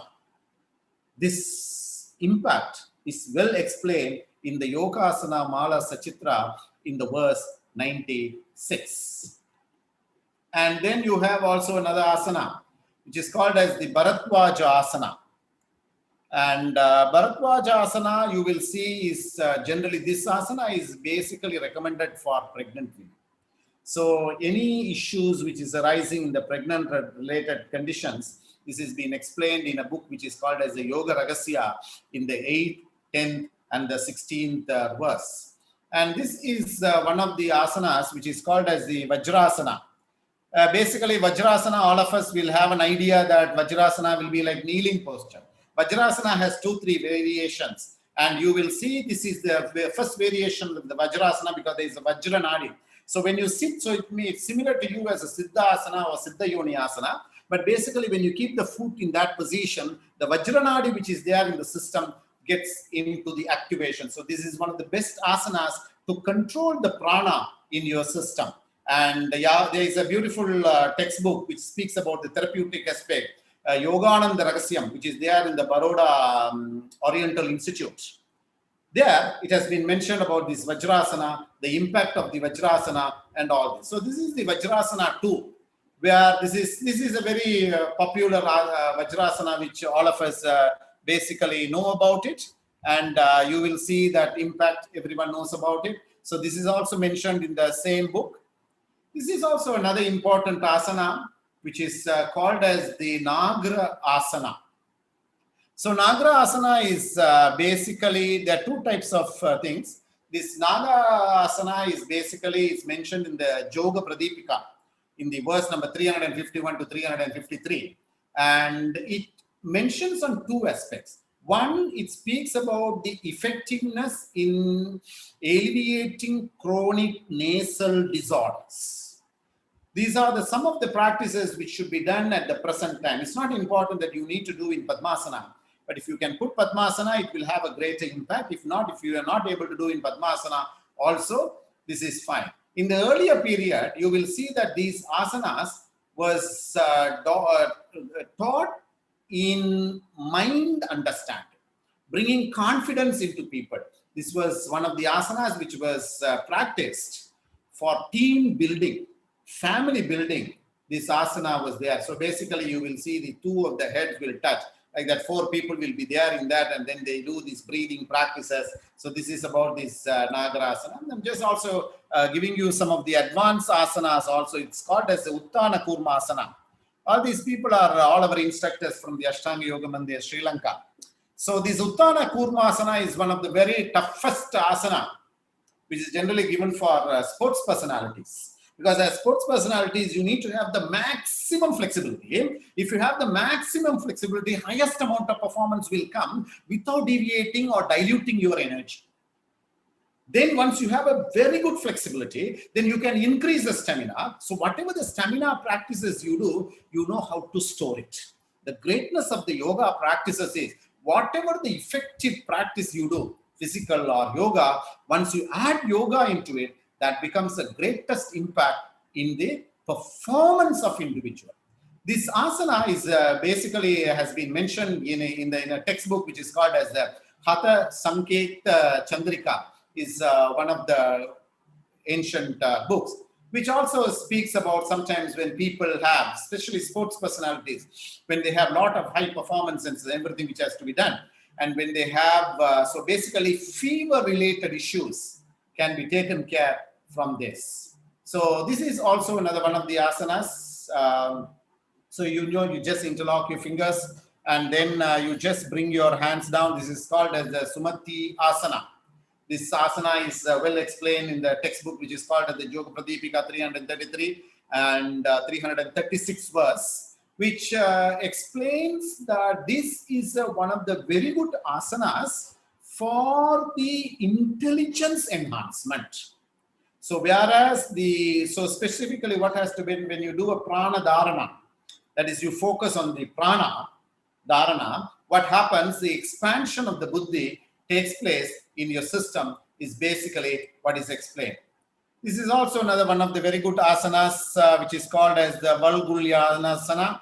And basically, like sometimes for sports people and for certain people, there is a little bit of a flexibility in food. There is also sometimes they can take, in food we classify into Rajasic, Tamasic and Sattvic food. So people who work a lot with physical entities sometimes go ahead with certain food, which creates a lot of disturbances in the digestive system. So when a person is able to go into this asana, you will be able to see a lot of impacts which can take place in your system. So these are the basic things which I'm just explaining to you about the asanas. And you will see that in the assessment process, how do they do the assessment? There are different methodologies in the health assessment methodology. One is basically you come into Tadasana. Tadasana is a standing posture. You keep your feet together and you close your eyes. When you do close your eyes, you just try to see how your shiveringness takes place. Whether your body is moving to the right side, whether the body is moving to the left side, whether your body is moving forward, backward, or whether it is a circular movement, is what basically it is there. So from that, they go into different asanas. So you will see in the yoga, we have about basically around 27 types of basic asanas, starting from Tadasana, to analyze and assess the bone, the nervous system, the digestive strength, the abdominal strength, the shoulder strength. All these aspects are able to be assessed in the asana sequences. Same way, you will also see that sometimes there are certain entities which when we work with the mind, lot of things has been looked into. For example, you will see what type of impressions are there, because mind plays a very important role. So you will see, so I'll take one of them, which is called as the sensory impressions. What is sensory impressions? Sensory impression is, for example, now I am talking, all of you are listening to it. There is an impression which takes place. Professor Chandrasekharan ji is speaking, we take a certain impression. Now our professor is going to speak. So we gather lots of informations. The question is, once you gather these impressions, does these impressions get digested? Once it gets digested, does these impressions gets absorbed, becomes a very important entity. So how do we evaluate that mind-related thing? So there are very basic entities which has been explained. Like for example, you will see the signs of proper intake of impression. For example, it can be students, it can be university colleagues, it can be anyone. So when you give an instruction, whether a person has the capacity to absorb. Some people listen. You teach us everything, we will listen. But next moment, we will do the mistake. We will do the way we want. I'm looking at you, but my mind is somewhere. I will say, yes, madam, yes, Dr. Ashwini, yes, I will do that. But next minute, what I will do? I will do the way I want. Why? I listened to it, but it has not got straightened into. How do you evaluate that? Yoga has a beautiful methodology. So what yoga says is, it tries to signs of proper impression. Basically, it says one is acuity of sensory function, whether all your senses are functioning perfectly. For that only we do a breathing technique, very powerful breathing technique, which is called as a Brahmari. So whenever there is a friction in the senses, sometimes for eye, certain people, the eye is so strong. They are able to see the mistake of others like nothing. And then they claim themselves as perfectionists. Perfectionism is a disease in psychology. So what happens, every aspects of the others in their eyes are so, it makes it so bigger for them. Why? It's because certain impressions have been there in a, that impression process has an issue. Certain people you will know when they eat, they want such a so tasty food. Little bit of taste, if there is imbalance, that is the hell of the house. So the acuity of the senses functioning. Control of the imagination. So we evaluate, we ask, how is your imagination? For example, now I am talking to you, doesn't mean that complete aspects of yourself is with me. Only 40% of your thought will be with me, 60% will go what time this person is going to finish, what time this conference is going to finish, what time we are going to have our lunch, all that will be coming. Understand? So we have the control of imagination. Then we also want to, like in the impression part I'm saying, it also comes into whether you have a deep sleep, whether you had spiritual dreams. Certain people are there who needs a lack of need of entertainment. Now in the COVID period, just imagine if this WhatsApp and internet was not there, what would have happened? Just imagine. Everyone would have got so restless, no? Because why? We don't have artisticness. People who had the habit of reading, people who have had the habit of learning are not worried about this COVID entity because they feel they took this time as an entity to develop themselves.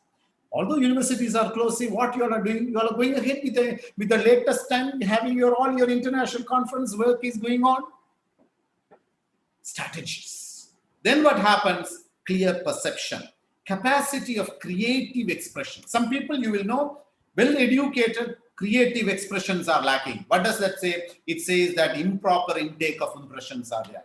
Then also you have the mental lightness, peace, and these aspects will be there. So those who have improper impressions, what happens? How yoga sees it. So you will see improper functions of the senses will be there, disturbed imaginations will be there, disturbed sleep will be there, agitated dreams will be there. They will be craving for violence or disturbed entertainment. Entertainment has various types, but they always prefer disturbed entertainment.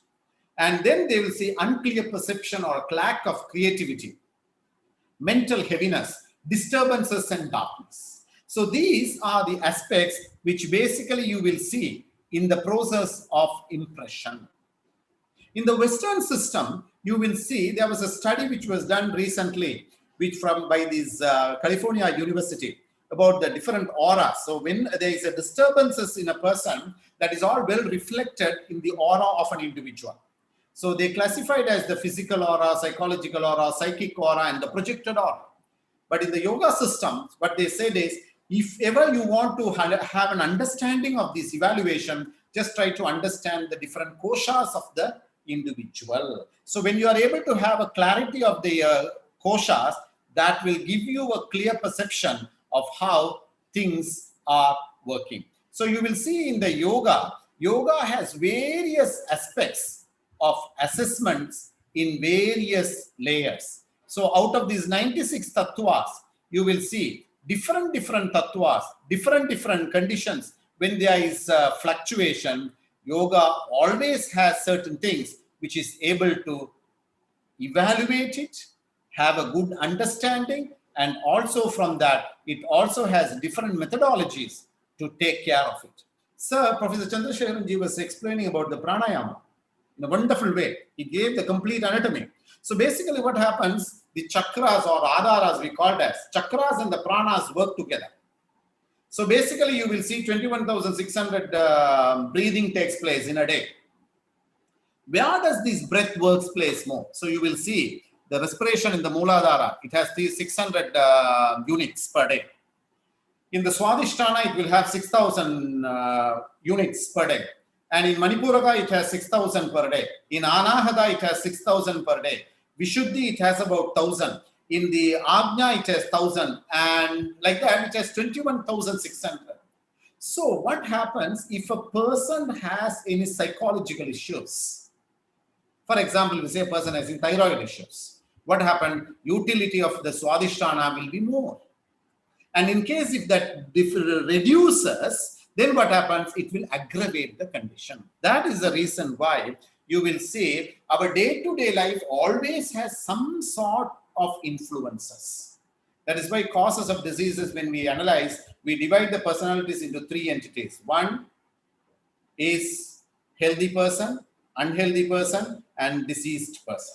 When we classify the diseased person, how does the disease comes? Yoga, Ayurveda, Siddha classifies is that Adi Bhautik, environmental reason. Now we are all facing Adi Bhautik reasons, COVID, conditions, environmental conditions. Then comes the Adi Karmic and Adi Devi. Karmic means internal actions, present action, previous actions. All these actions takes place. And if you take in the diseases also, we have 4,448 diseases are there. Some diseases can be cured. In case, in yoga, what happens, the beauty of yoga is it has its own evaluation process and it will join with any system. A person who is using Western allopathy, they are able to use all these, if you take it, once they start to use yoga as a practice, you will see that the improving, the utility of that medicine improves. That is one of the reasons that even in India, you will see that integrated medicinal approach has now been started. Western system, Ayurveda, Siddha, along with that, they also have this yoga system. So in summarization, basically yoga has its own way of mechanism in analyzing the breath, starting from your pranayama, all the koshas, all the 96 elements which is there in our body. I explained about to you about 30 of it. All these 96, if there is a fluctuations in it, it can be evaluated, and for each of these elements, yoga has certain methodologies of techniques to make it stronger and also to have a healthier performance. With these words, I thank all the organizers for organizing such a wonderful conference and giving me an opportunity. Thank you and God bless you. Thank you very much, sir. I'm really honored to have you, and we are very much grateful for sharing your profound knowledge with us regarding the anatomy of a person, historical growth of yoga, about the 96 tattvas, basic entities of Vata, Pitta, Kapha, Panchabhutas, and the benefits of different asanas. And you also, in your talk, if I have to conclude in a just manner, I can say that you said that mental health problems such as depression or anxiety, stress, and insomnia are among the most common reasons for individuals to seek treatment with complementary therapies such as yoga.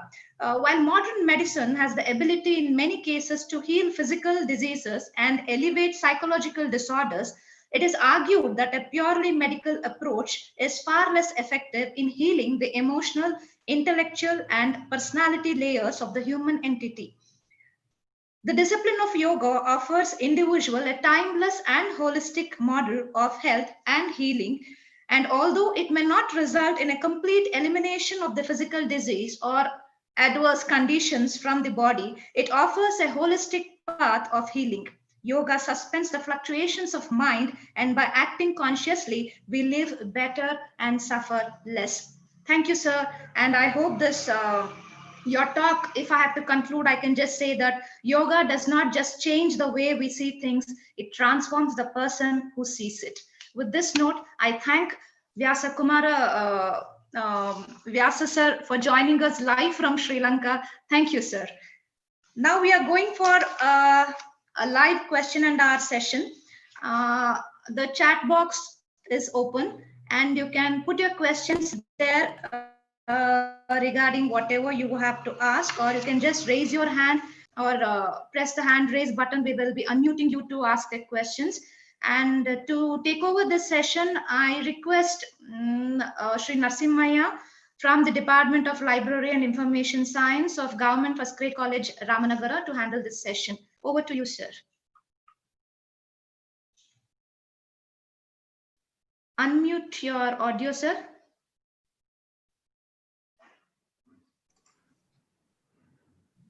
Okay, thank you, madam. Good afternoon, Vananda. Ashwini, ma'am? Yes, sir. You can start, sir. Okay.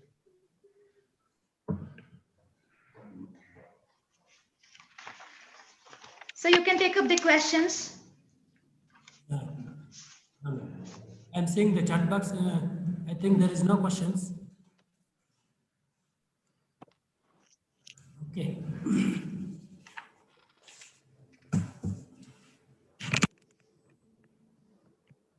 Sir, Chandrasekharan sir and Vyasa Kalyan Yes. sir. Very good afternoon, sir. Hello. Hello. Ashwini ma'am.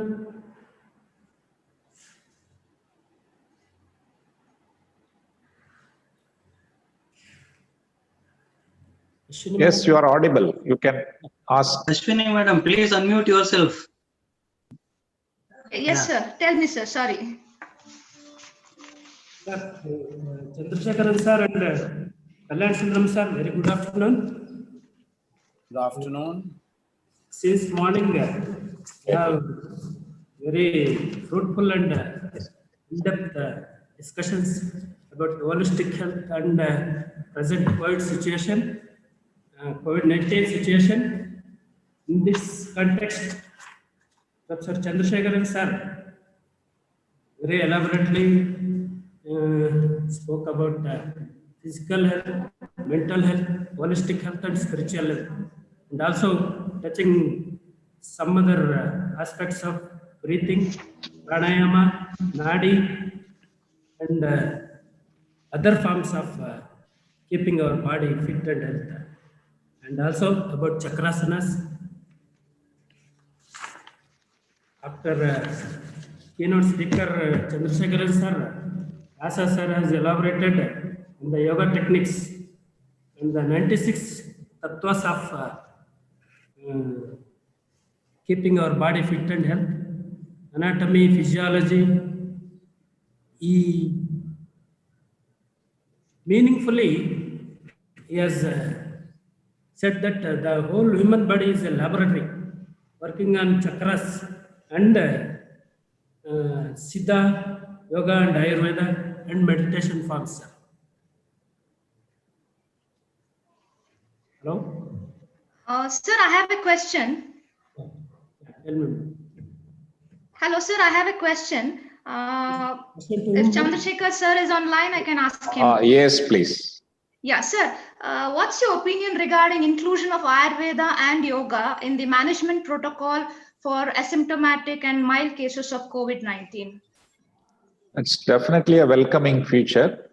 Ayurveda and Siddha is, as our V.S. Kalyan Sundara has pointed out, in Ayush, in the olden days, it's all a combined, the holistic approach, Ayush.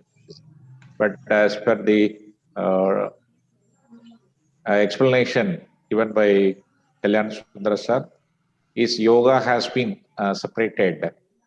During this pandemic situation, the Ayurveda and the Siddha can be more useful in addition to yogic practices.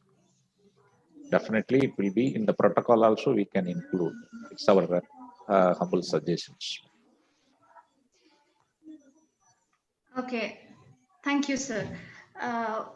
Kalyana Sundaram, sir, can I ask a question? Yes. I don't know, did I thank you or not? Because I had mute my audio. I don't know whether were you able to hear. Now you can make Well, it, ma'am. Oh, sorry. Then I'm really sorry that I thought I've kept my audio on and I was busy doing the other thing. Sorry, sir. Once again, I would like to formally thank you for sharing your profound knowledge with us regarding the yoga, the anatomy of the person, the historical growth of yoga, about the 96 tattvas, basic entities of Vata, Pitta, Kapha, the Panchabhutas, and you told us about benefits of certain asanas. It might be Anila Asana or Anjani Asana or Balaguna Asana. I'm really thankful, sir. I got a complete knowledge, or if not a complete knowledge, I do yoga, but I never thought the importance of yoga while doing it. Your talk really inspired me to take it in a very strict way so that I can control my other diseases or problems if any is there. So if at all I have to conclude your talk in few words, I can say that the mental health problems such as depression, anxiety, stress, and insomnia are among the most common reasons for individuals to seek treatment with complementary therapies such as yoga.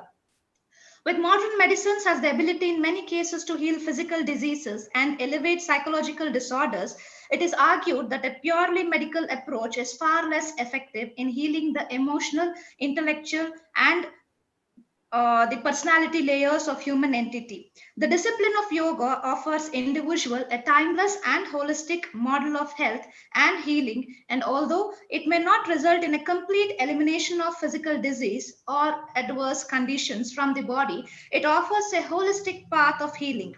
Yoga suspends the fluctuations of mind, and by acting consciously, we live better and suffer less. That's what I realized from your talk, sir. Thank you very much for sharing your knowledge with us. Sir, I have a question, if you don't mind.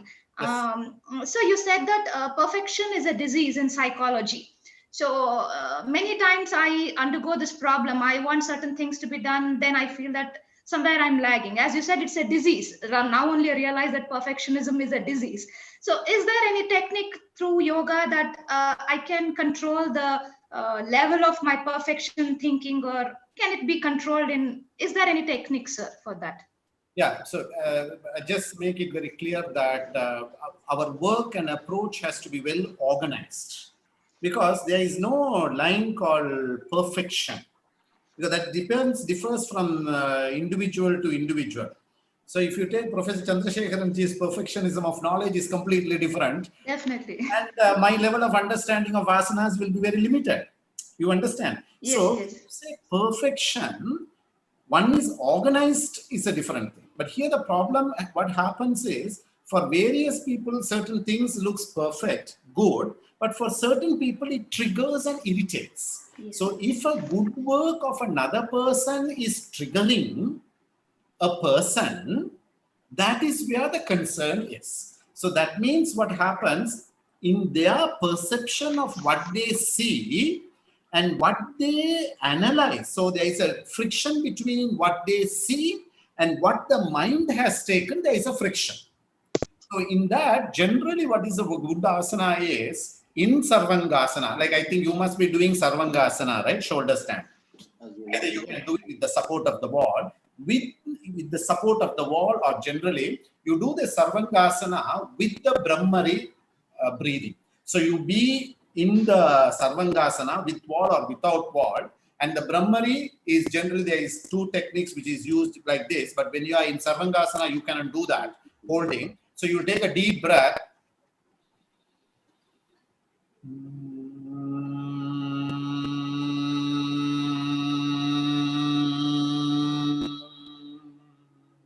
So that is your, each breathing has to be minimum 12 counts. 12 counts, like, you know, each. Like that, you just do it for 9 times. 9 times of Brahmari. Like that, if you just do it nearly for 27 days, you can see a lot of changes takes place only by this technique. Okay, I hope I can control this perfectionism disease in the later stages. Okay, is there any other question, Narasimhaya sir? We can take those questions. Narasimhaya sir? Sir, I too have a question for you, sir. Sir, am I audible? Yeah, you can go ahead, sir. You can. Sir, Kalyan Sundaram sir, in your talk you mentioned about economy and GDP related to health. That rightly mentioned in the Wealth of Nations of Adam Smith and Welfare State of Aristotle. How correlated it is, and very much relevant to this situation. See, you need to know that, first of all, the Eastern system of economy and the Western system of economy cannot be compared. Because in the Eastern system of economy, we are more family oriented and social oriented. There it is an individual oriented personality. So it is basically first individual success comes, then only other aspects comes. But in the Eastern system, you will see from the beginning, it is always the society, nation, and then I become the last person. So there is a lot of difference between the Western system of economy philosophy and the Eastern system of philosophy. There is complete difference. For the Eastern system, charity first starts. So as soon as you earn itself, whether you are earning 100 rupees or 1 lakh or 10 lakhs, 10% of that salary percentage is allocated for you as for dharmic activities. But in the Western system, it is not like that. So there is a lot of difference. Although we are integrated and we are having international businesses and everything, but when it comes into philosophy and when it comes into that, you will always see, if I just take Indian system of economy has always been a successful model. Even nowadays, you see how many Indian companies have fallen down, very less. But see how many Western companies have fallen down, completely big companies. I can give you a list, minimum 75 companies, massive investment. How did it fall? Because of its philosophical aspects. Hope I have answered your question in very short. Yes, convincing, sir. Thank you, sir. Yeah. Sir. Yes, I'm Ravi Kumar, having one sir. question Yes, sir, you can. to Vyas Kumara Sundaram, sir. Yes, please. Okay, sir. Physiology and anatomy of men and women are different, sir.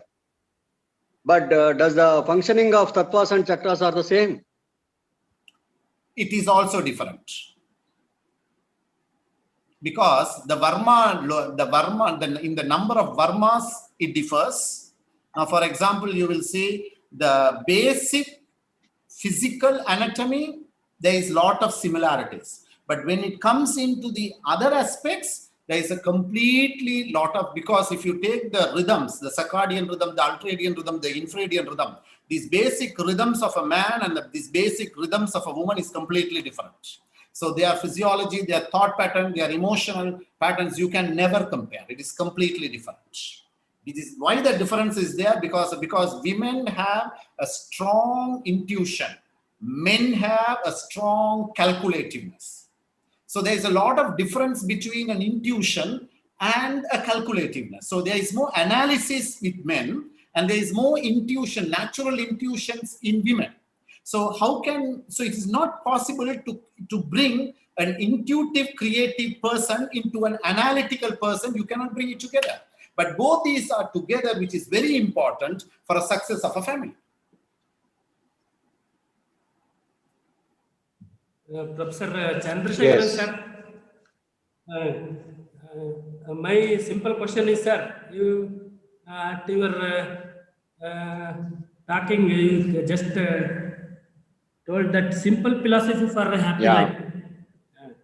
It is very simple, and how can people be happy for making others happy? How can is negative thoughts having people, they think otherwise. See, and negative people, how they can become happy people? See, become positive. Basically, the thoughts arising in our mind. Once a good thoughts arise in our mind, definitely our words will be good. Our actions will be good. Both our words, our actions are good. Definitely, the execution of the work, what we expect, the result, the outcome of the work will be definitely 100% success. Once you see the success in front of you, what you are expecting, you got it. Definitely the happiness, you feel that. When you disturb somebody else, during that time, it is naturally more psychologically people, by emotion, we do some sort of hurting to others during that time, that intuition time. After that, when we go to room or when we go to sleep, during sleep, definitely we recall the day's proceedings. During that time, our mind will say that, and that occasion, by emotionally we have done some kind of mistake, we realize ourselves. Every one of you might have such experience. So once the happiness is always within us only, not elsewhere. You need not go and search elsewhere. We feel our thoughts have a pattern is in a perfect manner. When you are in a calm mind, calm mood, definitely the thoughts, the wavelength of the thought will be a more peaceful manner. And during that time, your mind will direct in a very optimistic way. That is positive approach. Definitely, every thought, there is a positive approach and negative approach. Based on our mind mood status, our attitude status, we will act accordingly. That's why if we keep our mind waves, that is the mind wavelength is an alpha wave, that is 8 to 14 wavelength. If we maintain that 18 to 14 wavelength, that is alpha wave, we call it as scientifically, medical terminology. When you do yogic practices, definitely it will bring it to that alpha level. If you are maintaining that level, definitely you can approach anything whenever you are facing. Your thoughts will not go beyond the limitations. Actually, the result will be good and you will be happiness. That's why do something to others if it is possible. If it is not possible, don't do it anything. That itself will give you the happiness to you and others also. Thank you. Thank you, sir. Is there any questions, Narsimhaya, sir? Can you unmute? Yes, Any other questions? No more questions, ma'am. Okay. Sir, I thank both the speakers, Dr. Thank you, all of you. Chandrasekharan, sir, Thank you, and Vyas, sir, for joining us and sparing time and enriching us, definitely relating to yoga or what exactly should be done during the time of pandemic. With your two talk, I can just say that we cannot always control what goes on outside, but we can always control what goes on inside. That's what I believe. Thank you for joining us. Now it's a time for certificate distribution, and I request our principal, Mr. Kishora M. of Government First Grade College, Ramanagara, to do the honors. Sir? Certificates online. Good afternoon, sir. Good afternoon, sir. Hello. Yes, good afternoon, sir. I am Professor M. Kishora, Principal, Government First Grade College, Ramnagara. It is our privilege to be presenting this as a token of appreciation. I request our resource person kindly accept these. Our heartfelt thanks to Dr. Chandrasekharan for being the keynote speaker. Thank you very much, sir. Thank you, sir. Thank you. Our sincere thanks to Sri Vyasakalyana Sundaram, speaking on yogic health, assessment for effective human performance. Thank you very much, sir. Thank you, sir. Thank you, sir. And thanks to our Ravi Kumar, sir, for his contribution on organize the program. Thank you, Ravi Kumar, sir. Thank you very much, sir. Thank you. And our physical director, IKC coordinator, teaching and non-teaching staff of our college. Thank you, everyone, one and all. Thank you very much. Thank you, sir. Thank you, sir. Okay, thank you, everyone. Now we are going for the second technical session, and we have with us Dr. A. Palaniswamy, Chairperson, Professor, and Head of Department of Physical Education, Bharatidasan University, Tiruchinappalli, Tamil Nadu, India. And he's going to speak about holistic health and fitness approach to prevent COVID-19. And I request Shri Jagdishaya IC, Physical Education Director from Government First Grade College, Rajaji Nagar, Bengaluru, to introduce Dr. Palaniswamy to the audience. Thank you very much, madam. First and foremost, good afternoon to everybody. Myself, I am Jagdishaya IC, Physical Education Director, and presently working in Government First Grade College, Rajaji Nagar, Bengaluru. And it is my privilege to introduce Dr. A. Palaniswamy sir. Luckily, he is my guru also, and I am doing my research under his guidance. And for that, I am very happy to be a part of this and to give small brief introduction. Actually, sir has got many major, like nearly 8-9 pages of his biodata. And for the time being, it's not able to complete all his performance and all his achievements. So for his welcoming and for his introduction, I have taken some small, to introduce briefly about Dr. A. Palaniswamy sir.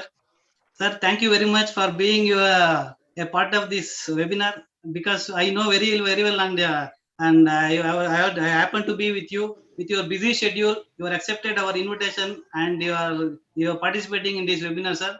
So first and foremost, I am very much happy to have you, sir. So with that, Dr. A. Palaniswamy sir presently is working professor and head of the department in the physical education department at Bharatidasan University, and also is working as coordinator Center for Swami Vivekananda Studies, and he is also a chief administrator for whole Bharatidasan University hostels. And along with that, sir has completed his PhD in the year of 2002 from Algappa University, and sir has completed his PGDY Yoga from Tamil Nadu University, and sir has completed his PhD, MPhil and MPed and BSc also. And professor is personal experience, sir has got nearly 24 years of experience, and along with that, sir has produced many papers, nearly 100 papers he has already published, and his field of specialization in sports psychology, sports training, indigenous games, test and measurements, and methods in physical education. And sir has got many awards also too. Those awards like Lifetime Achievement Awards from Dr. S. Mohan Award by Tavartikur, then Dr. Radhakrishna Gold Medal Award by Global Economy Progress and Research Association, New Delhi. Along with that, sir has published many books like Sports Nutrition, History, Principles and Foundation of Physical Education. And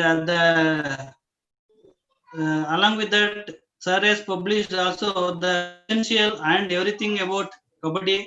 And nearly sir has published national and international papers like 90 national conference. He has attended national conference 21, and many workshops like nearly 12 workshops he has attended, and delivery talk nearly 94. So he is very soon he is attending 100th century also for this delivery talk, sir. So for time it's not too much to introduce, because your biodata goes like anything. For your wonderful experience you have put all together. So for the time being, I just read out all these things, sir. So on behalf of organizers and myself, I am happy to have you for this session, sir. Thank you very much and welcome you once again for this session, sir. Thank you. Thank you, Jagdishaya sir. Thank you very much. Dr. Palaniswamy, we welcome you on behalf of Government College, Ramanagara. With coronavirus pandemic raging, what we need to do is to return to holistic way of life. These days of COVID-19, we are all experiencing fear and anxiety. We have to train our minds towards positive thinking. A holistic way of life and attention to these common factors can help to revitalize the body, relax the mind, and recharge the soul. So let's know more about the holistic health and fitness during the pandemic by our resource person, Dr. A. Palaniswamy. Over to you, sir. Guru Brahma, Guru Vishnu, Guru Deva Mageshwara hai, Guru Shacha Parabrahma, Dasnu Sri Guruve Namaha.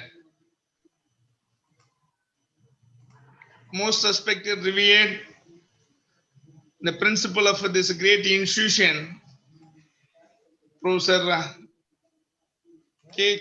Kishore, the organizing secretary of this great international webinar,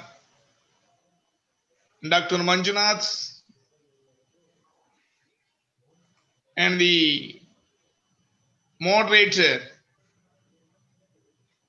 Ashwini Roy Madam, the Department of Political Science, IQAC coordinator, and the other professors who are coordinating for conducting this webinar in such a wonderful way, and my scholar, Sekadishaya,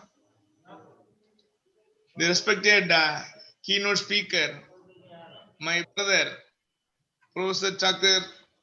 K. Chandrasekharan Anna, and the resource person from Sri Lanka, Vice Kalyana Sundaram. Good afternoon to one and all gathered on this great occasion. Really, it's a great pleasure for me to be here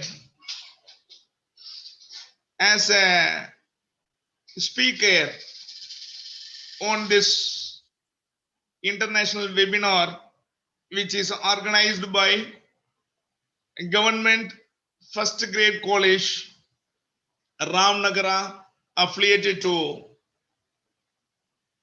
Bangalore University, Karnataka. Really, it's a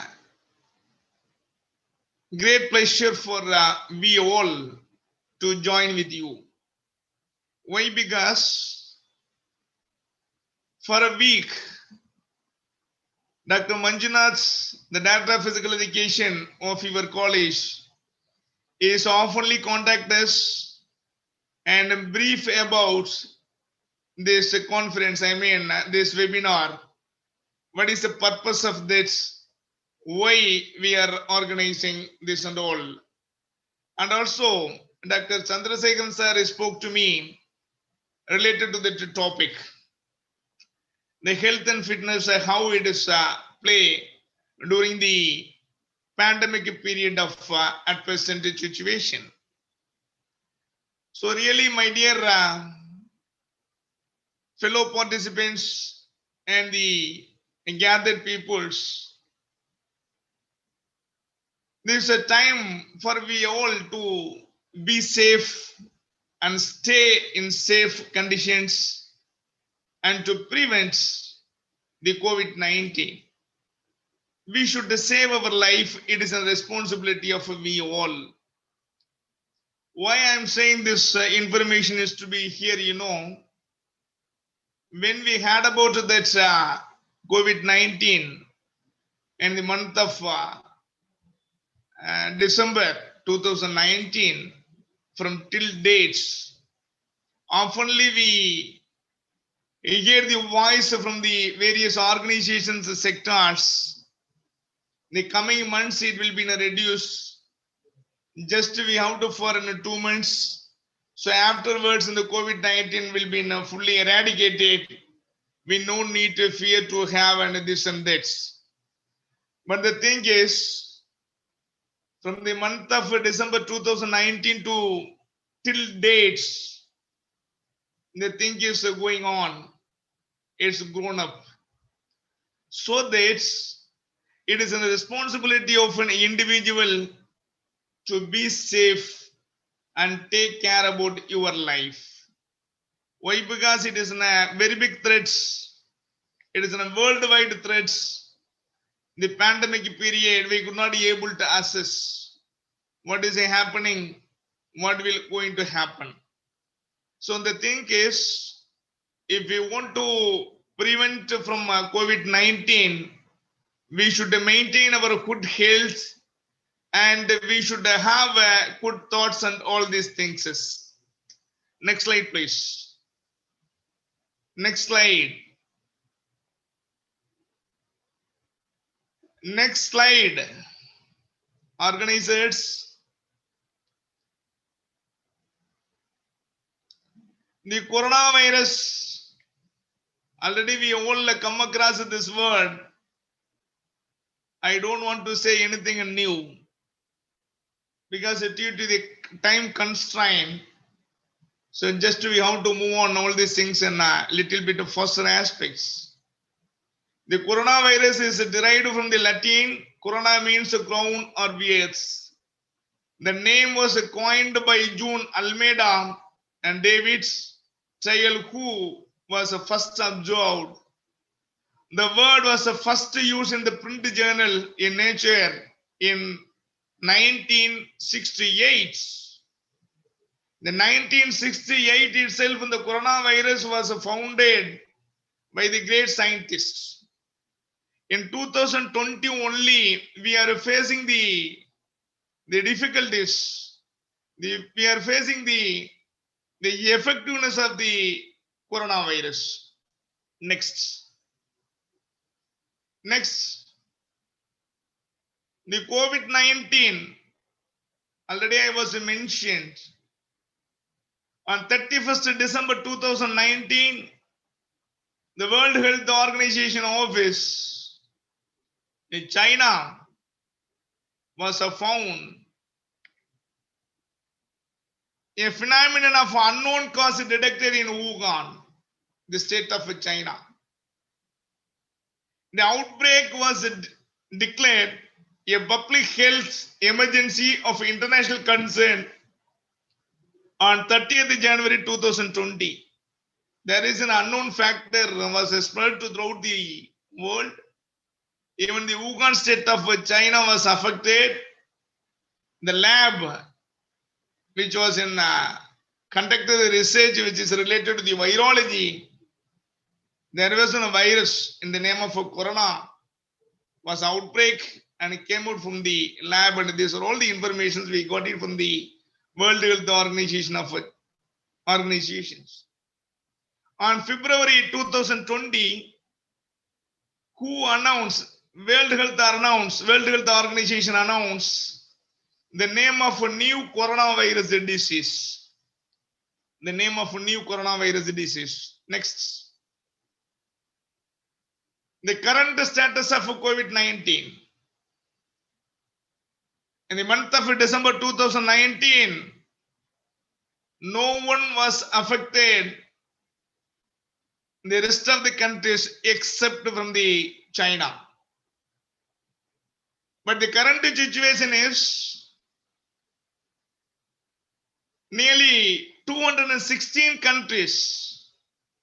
216 countries are affected by the coronavirus. The worldwide 4,13 lakh and 4,705 people are confirmed cases so far. These are statistics of yesterday night I got from the net. And 1,13 lakh 3,003 people. Sorry, 11 lakhs 33,003 people are confirmed deaths so far in worldwide. So you please think about the seriousness of coronavirus. If we are affected, what will be happening in our body? Nobody can predict.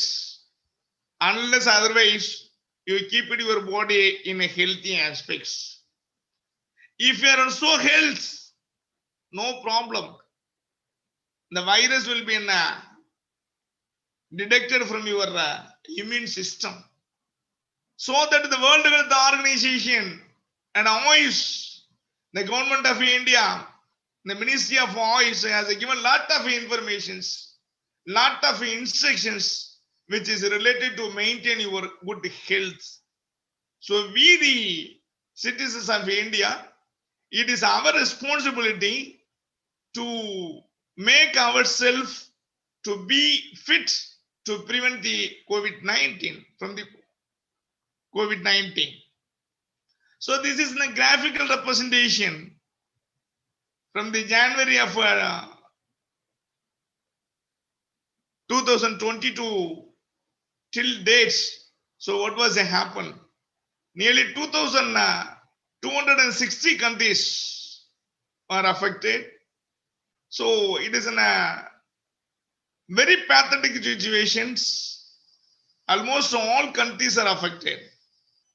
the current status of India is, even for the month of February, the India was in very safe. I mean, even April, May, we are in very safe. We are all in very happy by getting the right kind of information from the government of India as well as the Department of Oils. We are all safe. We thought that like that. But at present situation, so India is one of the leading country which is affected by the coronavirus. So far, 86 lakhs people are affected by corona, and nearly death also it is in very big numbers. The list of COVID-19 affected states in India, the Tamil Nadu is in the second position. The Maharashtra is in the first position. The at present, the yesterday statistics, 1,365 people are affected from the state of Maharashtra. In Tamil Nadu, 6,90,936 people are affected. In Delhi, 3,37,346 people are affected. It is a very huge number. Here I want to mention this. The state government of Delhi has taken such a wonderful efforts, and they built a hospital for treating the COVID persons, near about 800 beds. So such a wonderful infrastructure the government of Delhi was created by the help of the government of India. So the Indian government has taken a lot of initiative, lot of effective steps to prevent the people from the COVID-19. But, and also, we the citizen of India, it is our own responsibility to make ourselves to comfort, to be safe in our life. Next. The immune system. If your immune system is good, you no need to have a fear, because the coronavirus will be eradicated by your immune system. If you have a strong immune system, you no need to have a fear. The OIS has recommended so many medicines. The medicines all, or the guidelines all are, which help us to promote, to improve our immune system only. The immune system is a network of cells, tissue, and organs that work together to defend the body against attacks by foreign invaders. There are the primary microbes are there. The reason for causing organism, I mean, if you have affected by some kind of diseases in the sense, there is a reason, only the reason behind the microorganisms, such as bacteria, virus, parasites, and fungi. These are all the 4 microorganisms which create the disease of our body. The causes of disease, why we have affected, how we can affect our health. So this is the reason behind, I mean the bacteria, streptococci, virus, herpes virus, parasites, synthosome, fungus, penicillin, mold. So these are all the microorganisms which cause to create the disease of the human body. Next. The human immune system, I mean the WBC cells, where it is accumulates in our body, you know, these are all the areas where the immune system is developed, or where the immune system will be strengthened, where the WBC cells are generated. So these are all the places. The different places are have a functions in the different kinds of things.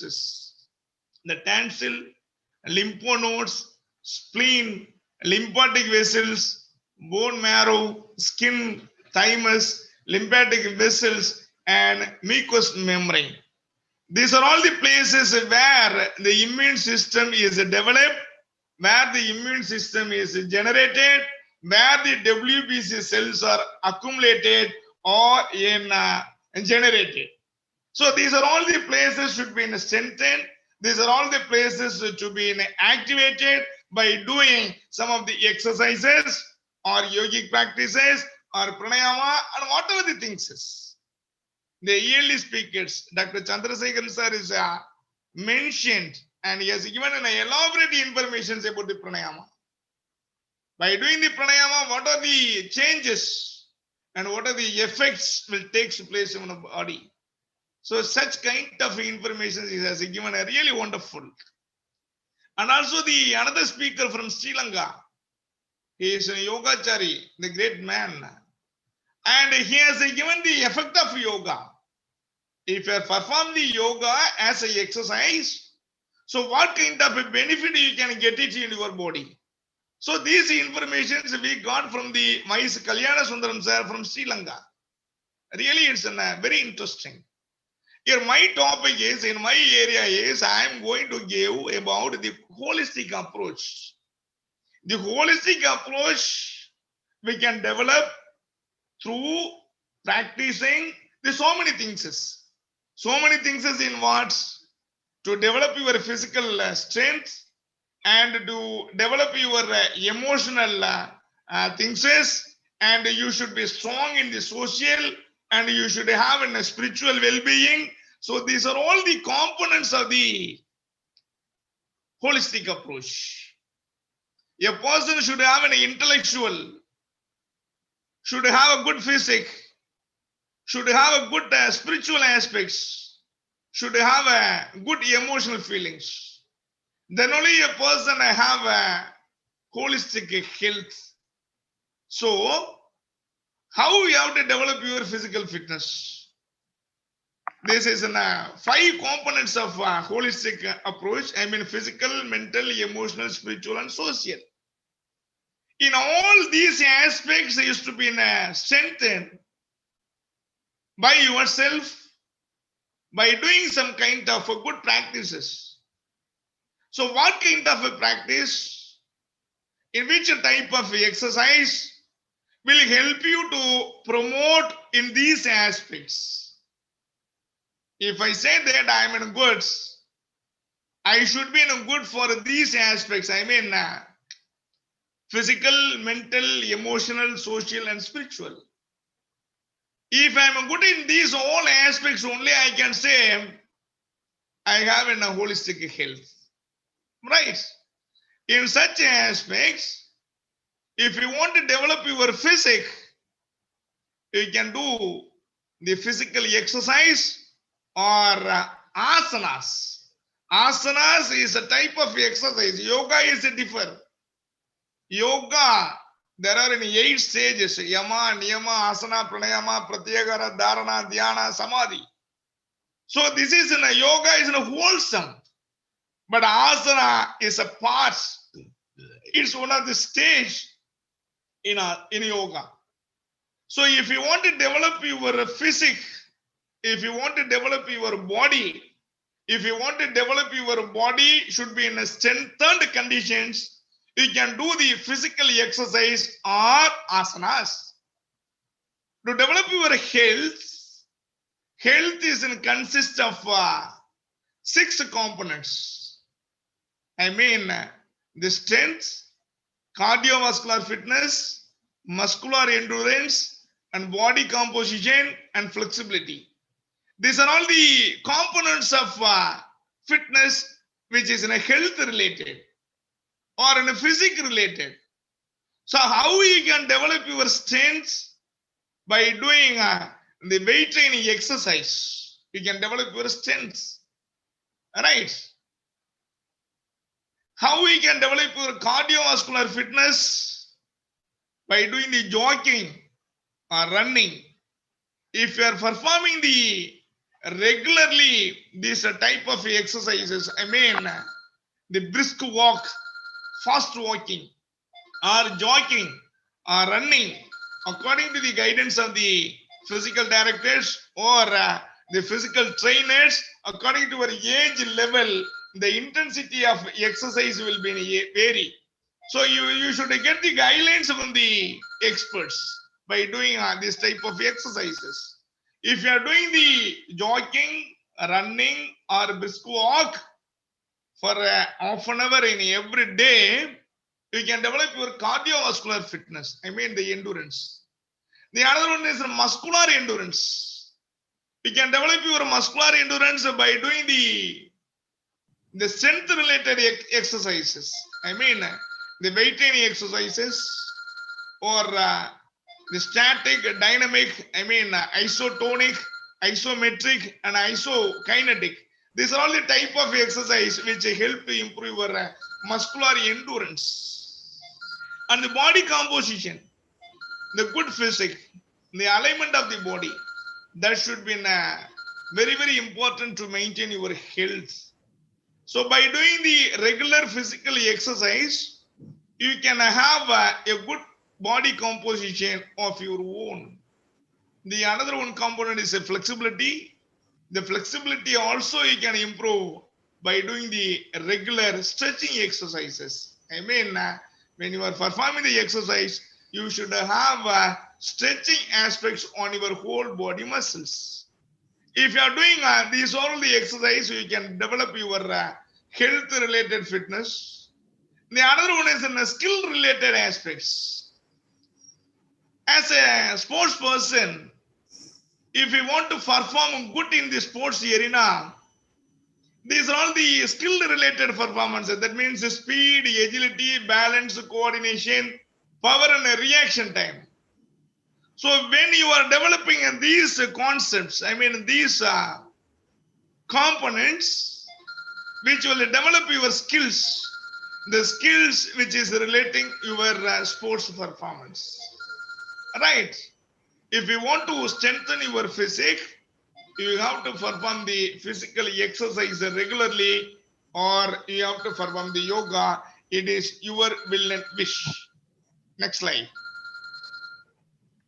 Next. The another concept, you have to develop your emotional fitness.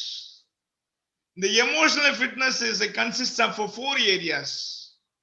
One is in self-awareness, self-regulations, and motivation, and social skills. So these 4 areas you have to develop. If you are developing these 4 areas, you can strengthen your emotional fitness. You will be stable. You will be free from the stress, tension, anxiety, and aggression, and whatever the emotional factors, it will not affect you. When, if you have strengthened in these 4 areas, I mean self-relaxation, self-awareness, motivation, and social skills. These are all the 4 elements which help us to develop our emotional fitness. So what is in self-relaxation? Relaxation is different from the rest. Rest is different from the relaxation. When you are taking the rest, you don't have think any kind of thoughts in your minds when you are take rest. But when you are relaxed, you have thoughts on your mind. The next what we have to perform it. The next what we have to do it. So when you are getting the relaxation, you have to think ultimately the further what we have to do in the next moment for the success of the forthcoming activities. The activities which is nearby, where you are going to focus. When you are relaxing, relaxation, you have to think on that. So this is called in self-relaxation. And self-awareness. It is an ability to recognize your own consciousness. You should realize about your own consciousness. Today, number of people are not to think about their own consciousness. What is their strength and what is their weakness? But we should analyze. We should have a self-awareness. If we have a self-awareness, the external factors, I mean, the emotional factors such as stress, anxiety, stress, aggression will not affect us. The other one is in social skills. As a person, as a human being, we should have some of the social skills. We should have a tendency to help others. We should have a tendency to have a good relationship with others. We should have a tendency to respect the others' feelings. We should have a tendency to treat others like us. So these are all the social skills. So we have to develop the social skills also. We can say so many examples. The authorities are not treating equal to the others. I mean, those who are in the subordinates in his office. But in the position may be differ. As a psychologist, I can say our positions may be differ, but we are all in the human beings. We are all same kind of feelings. We are all have a same kind of feelings. So the feelings will not be differ by individual to individual. The feelings will be the remain same, but the position wise, the people's reaction, the actions may be differ. But it should be recognized by the individuals. So that is called in social skills. So we should have a good relationship with others. We should treat others like we. We should have a tendency to respect the peoples, and we should have a tendency to realize the feelings of the others by our activities, by our own business and all these things. So if you have such kind of thoughts in your mind, you can develop your social skills. If you are developing your social skills, the emotional factors such as stress, anxiety, tension, and the other rest of the emotional factors will not affect you. The motivation is one of the key factors for all individuals to perform well in their career. The self-motivation may be there, or then the external motivation may be there. The intrinsic motivation and the eccentric motivation. The intrinsic motivation, you have to motivate yourself by doing your own things. When you are performing good, yes, we have done well. We can create our confidence. We can do well in forthcoming days, in forthcoming years. In such a way, we have to develop our own. The eccentric motivation, we have to get the appreciation from the others. The people, those who are nearer to us, my teacher, my parents, or my well-wishers, by getting some of the rewards, by getting some of the prize money, by getting some of the appreciations, if I have been motivated, that is called any eccentric motivations. So these four elements should be needed to develop the emotional fitness. With the help of these four concepts, that is a self-awareness, self-relaxation, motivation, and social skills, by developing those things by yourself, you will be free from the emotional effects. You will become the emotionally fit personality. The 6 muscles of spiritual fitness. The another type of a fitness, you have to develop the spiritual fitness. The spiritual fitness in the sense that you should have a faith on your own spirituality. when you are worship the God, when you are think about the super power, super conscious power, the whatever the things is, we should have a faith on that. The faith, the word, it is very, very important in the human life. Without this word and the faith, nobody can live in this world. I should have a faith on my own family. I should have a faith on my parents. My children should have a faith on me. In such a way, I should have a faith on my friends. I should have a faith on my subordinates. I should have a faith on my superiors. I should have a faith on God. Then only I can lead my life in comfortably. Without faith, nothing will be happening in your mind.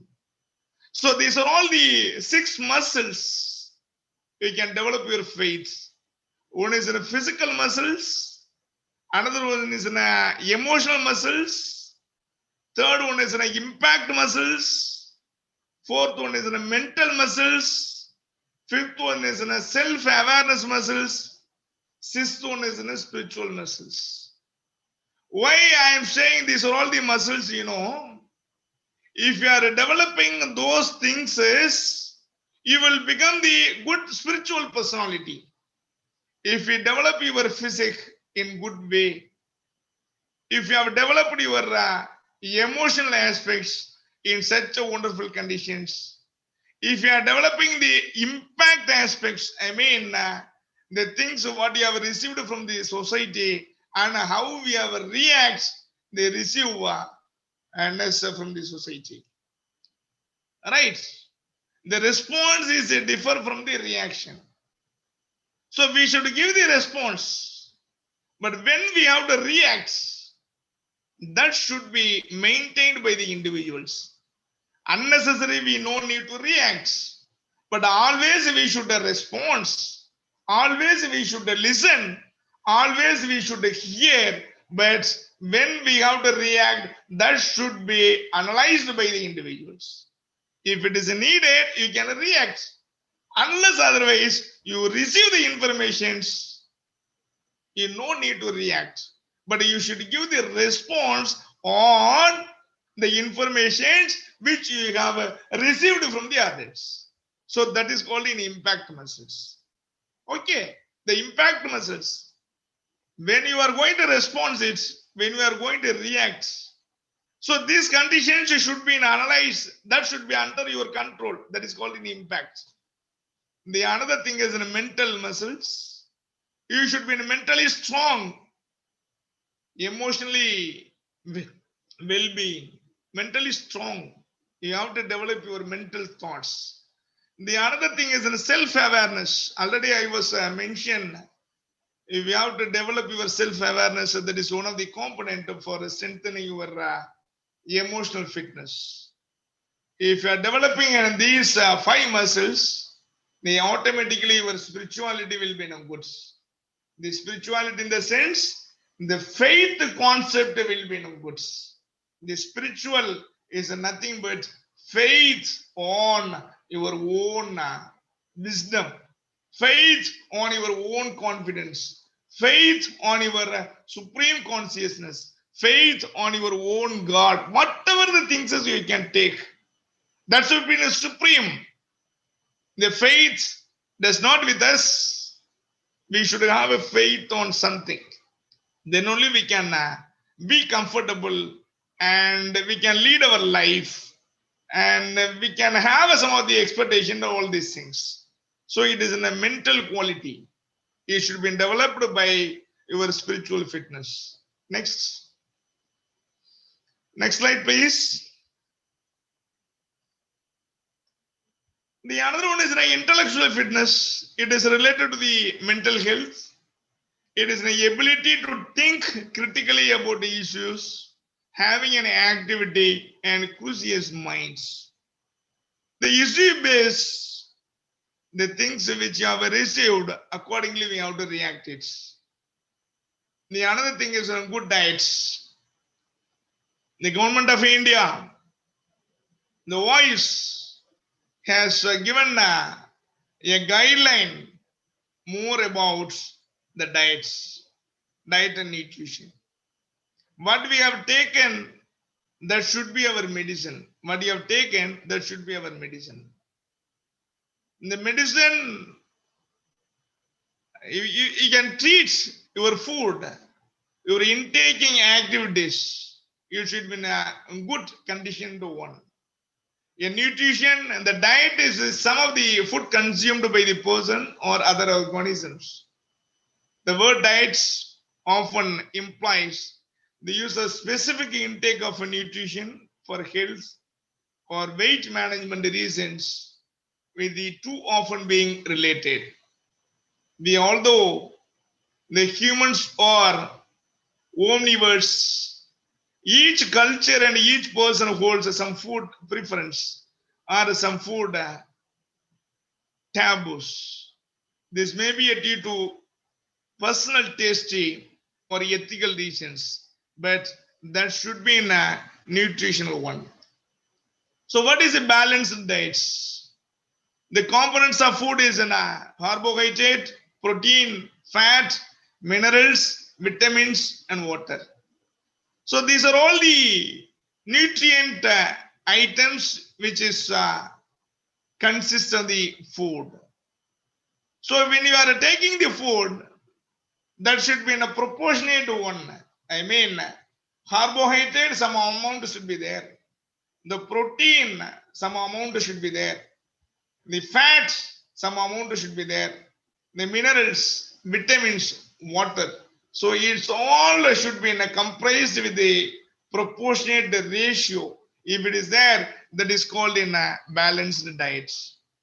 The food prescribed for COVID patients, the eating a healthy diet is very important during the COVID-19 pandemic period. What we eat and drink can affect your bodies. The ability to prevent, fight, and recover from the infection. So this is a statement which was given by the World Health Organization of India. So what we eat and drink can affect your bodies. The ability to prevent from the COVID-19. The COVID-19 food ingredients should be very safe. So what are the items we have to take, The zinc, vitamin C, iron, vitamin E, vitamin A, and vitamin B6. So these are all the ingredients. These are all the immune system boosters. If you have taken those items, will help to improve your immune system. So when you are taking the food, you should be very conscious whether you have these kind of ingredients on your food. If you have taken those things, as it will help you to promote your health. And the further, the OIS recommendations are there. The Swami Vivekananda, the statement is in a very big one. I mean, it's a thought-provoking information. We are whatever thoughts we made us. So take care about what you think. Words are secondary, thoughts are live. They travel for. This is a statement which was given by the Swami Vivekananda. What are the thoughts you have in mind, that should be traveled for. The thoughts plays a vital role in a human life. The words are secondary. So be a citizen of India. So develop your confidence. You take all these things in positively. You should develop your positive attitude. The coronavirus will not affect us because we have strengthened our immune system. We are in a good conditioned body. We can face any kind of situations and we can lead our life in comfortably. I am so good in such a positive things as you can take on your mind. It will help you to lead your life. Next slide, please. And COVID-19, if we want to prevent, we all join together. We all follow the information which was given by the government of India, the Ministry of Ayush. See, the worldwide the people says that we don't have a medicine of COVID-19. But the government of India, the Ministry of Ayush, and the World Health Organization has given a medicine to us. In what medicine, you know? The good nutritional value food, the first medicine. Second one is in social distancing, keeping social distancing. The third medicine, wear always a mask when we are going out. The fourth medicine, you should not go out from unnecessarily. You should not go to the crowd. Unnecessary travel you have to be avoid. So those kind of informations are in the fourth medicine. So these are all the medicines which was given by the government of India and the Ministry of Ayush to prevent the COVID-19. Am I right? So we the peoples have to take the medicine, how to follow the medicine, what the government of India given to us so far. The another one of the great informations is just I want to share with you the Hippocrates, the great man has given such a wonderful information. Our food should be our medicine. Our food should be our medicine. And our medicine should be our food. So this is a statement was given 500 years back. But this statement was true now. How it is? The government of India, the Ministry of Voice has given such a wonderful statement to all the peoples to take your food as a medicine. I mean, you should take good nutrient value based food. So as a person, as a physical educationist, as a psychologist, as a yoga practitioner, I can say to you all, you should develop your holistic health. And you have to develop your fitness by doing the informations, the practices, what I have mentioned here.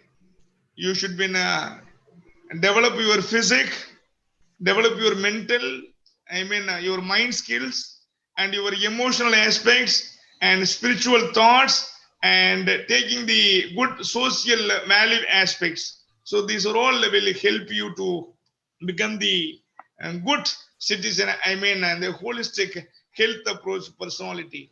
Finally, I want to share with you, if you think that if you are a healthy person, just you can take yourself, you have to measure yourself whether you are in a physically strong or mentally stable, emotionally balanced, socially adjustable, spiritually on faith.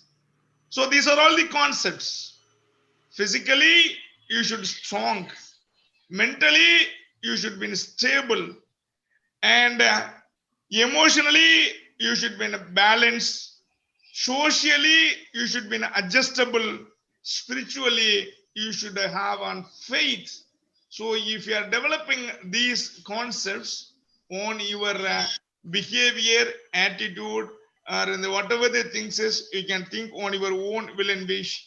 You can develop your holistic health. If you are developing your holistic health and fitness, definitely you will be free from the COVID-19. Right? If you are facing the pandemic period in so confident, definitely we will be free from that. And with this, I take this opportunity to thank the authorities for giving me this opportunity, particularly principal of government first grade college, Dr. Kishore sir, and the organizing secretary of this international virtual webinar, and Dr. Manjunatha, and the moderator, Dr. Ashwini Rai madam, and also the rest of the persons who were all join with us for organizing such a wonderful mega event.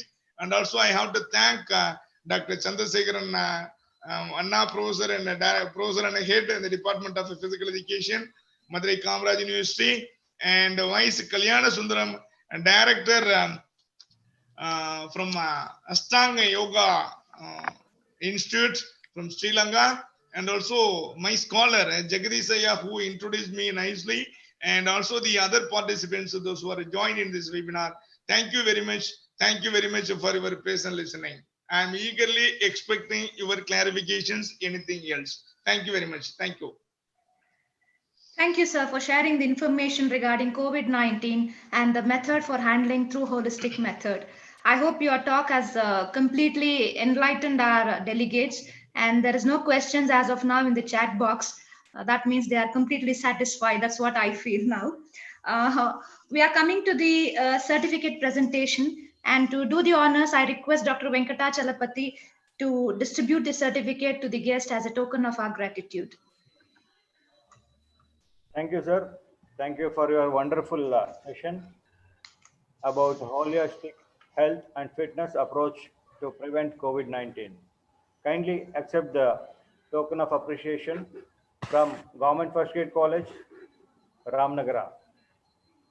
So this is the certificate presented to you. Thank you, sir. Thank you, sir. Thank you.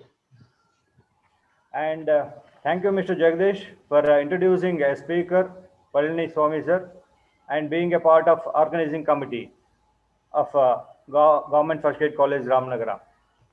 Thank you, Jagdish. And thank you very much, sir. Thank you very much. Thank you, Jagdish. Thank you, sir. Thank you for the opportunity. Thank you. Thank you, Venkatachalapati, sir. Now we have come to the last part of the program, that is vote of thanks. No duty is more urgent than that of returning thanks. And to do this, I request Mrs. Anuradha, Department of English, Government First Grade College, Ramanagara, to propose the vote of thanks. Over to you, madam. Anuradha, madam.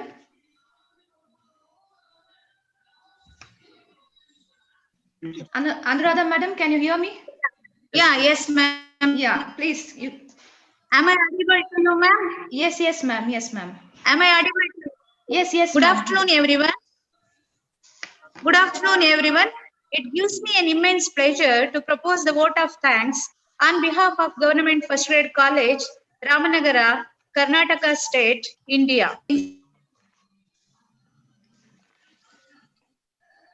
Madam, please unmute yourself. Ma'am, unmute. Your audio is in mute. Anuradha, madam, unmute it. Anuradha, madam, unmute your audio. Anuradha, madam.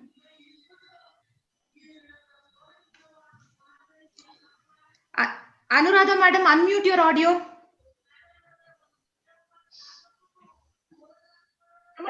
COVID-19 unlocked ಪ್ರಕ್ರಿಯೆ ಈಗ ಪೂರ್ತಿ ದೇಶದಲ್ಲಿ.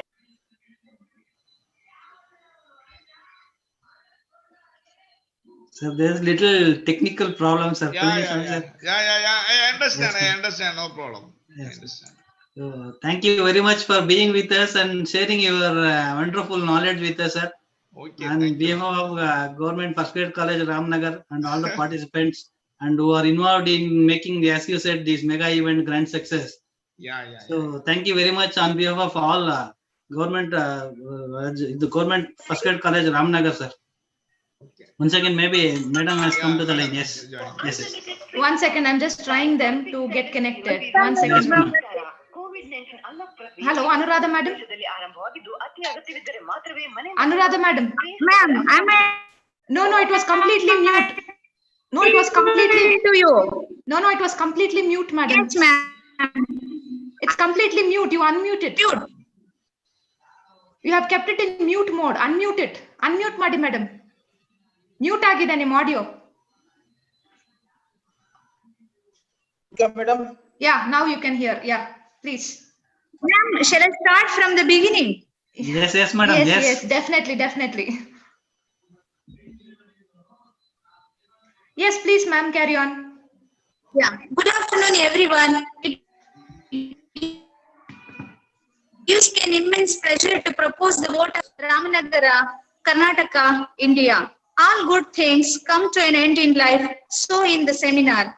I would like to thank our Ramnagara Honorable Fresh, Honorable CDC Srimati Anita Kumaraswamy, Shri C.N. Ashwathanarayana, District In Charge Minister, our respected Commissioner, Shri Pradeep Kumar IAS, our respected Director, Shri Malleshappa, our respected Joint Director, Bangalore Region, Dr. Nilavati, and Advisory Committee.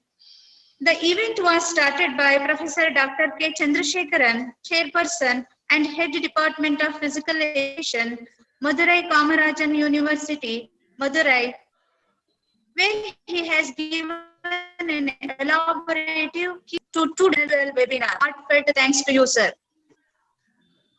The first technical session was delivered by Sri Vyasa Kalyana Sundaram, Chief Yoga Therapist, Ashtanga Yoga Mandir, Sri Lanka, Chief Yoga Instructor, Swami Vivekananda Cultural Center. It was a fascinating and knowledge-building session. I extend my heartfelt thanks to you, sir. By Dr. Me, Chairperson, Professor and Head Department Physical Education, Bharatidasan University, Tiruchirappalli, Tamil Nadu, India. It is our proud privilege to have such an eminent personality among us and enlightening us with his insightful ideas. Thank you so much, sir. I would like to thank our Principal, Professor M, who is an inspiring webinar. I extend my heartfelt thanks to you, sir. Our heartfelt thanks goes to our IQAC coordinator, Professor Manjunath S, Assistant Professor, Department of English, who always motivates and guides us to adopt new and innovative ideas. I would like to thank Dr. Ashwini Rai, IQAC co-coordinator, who has taken an initiative to anchor the program. Really, it is an amazing event organized by our college physical education director, Dr. Manjunath, who is the organizing secretary of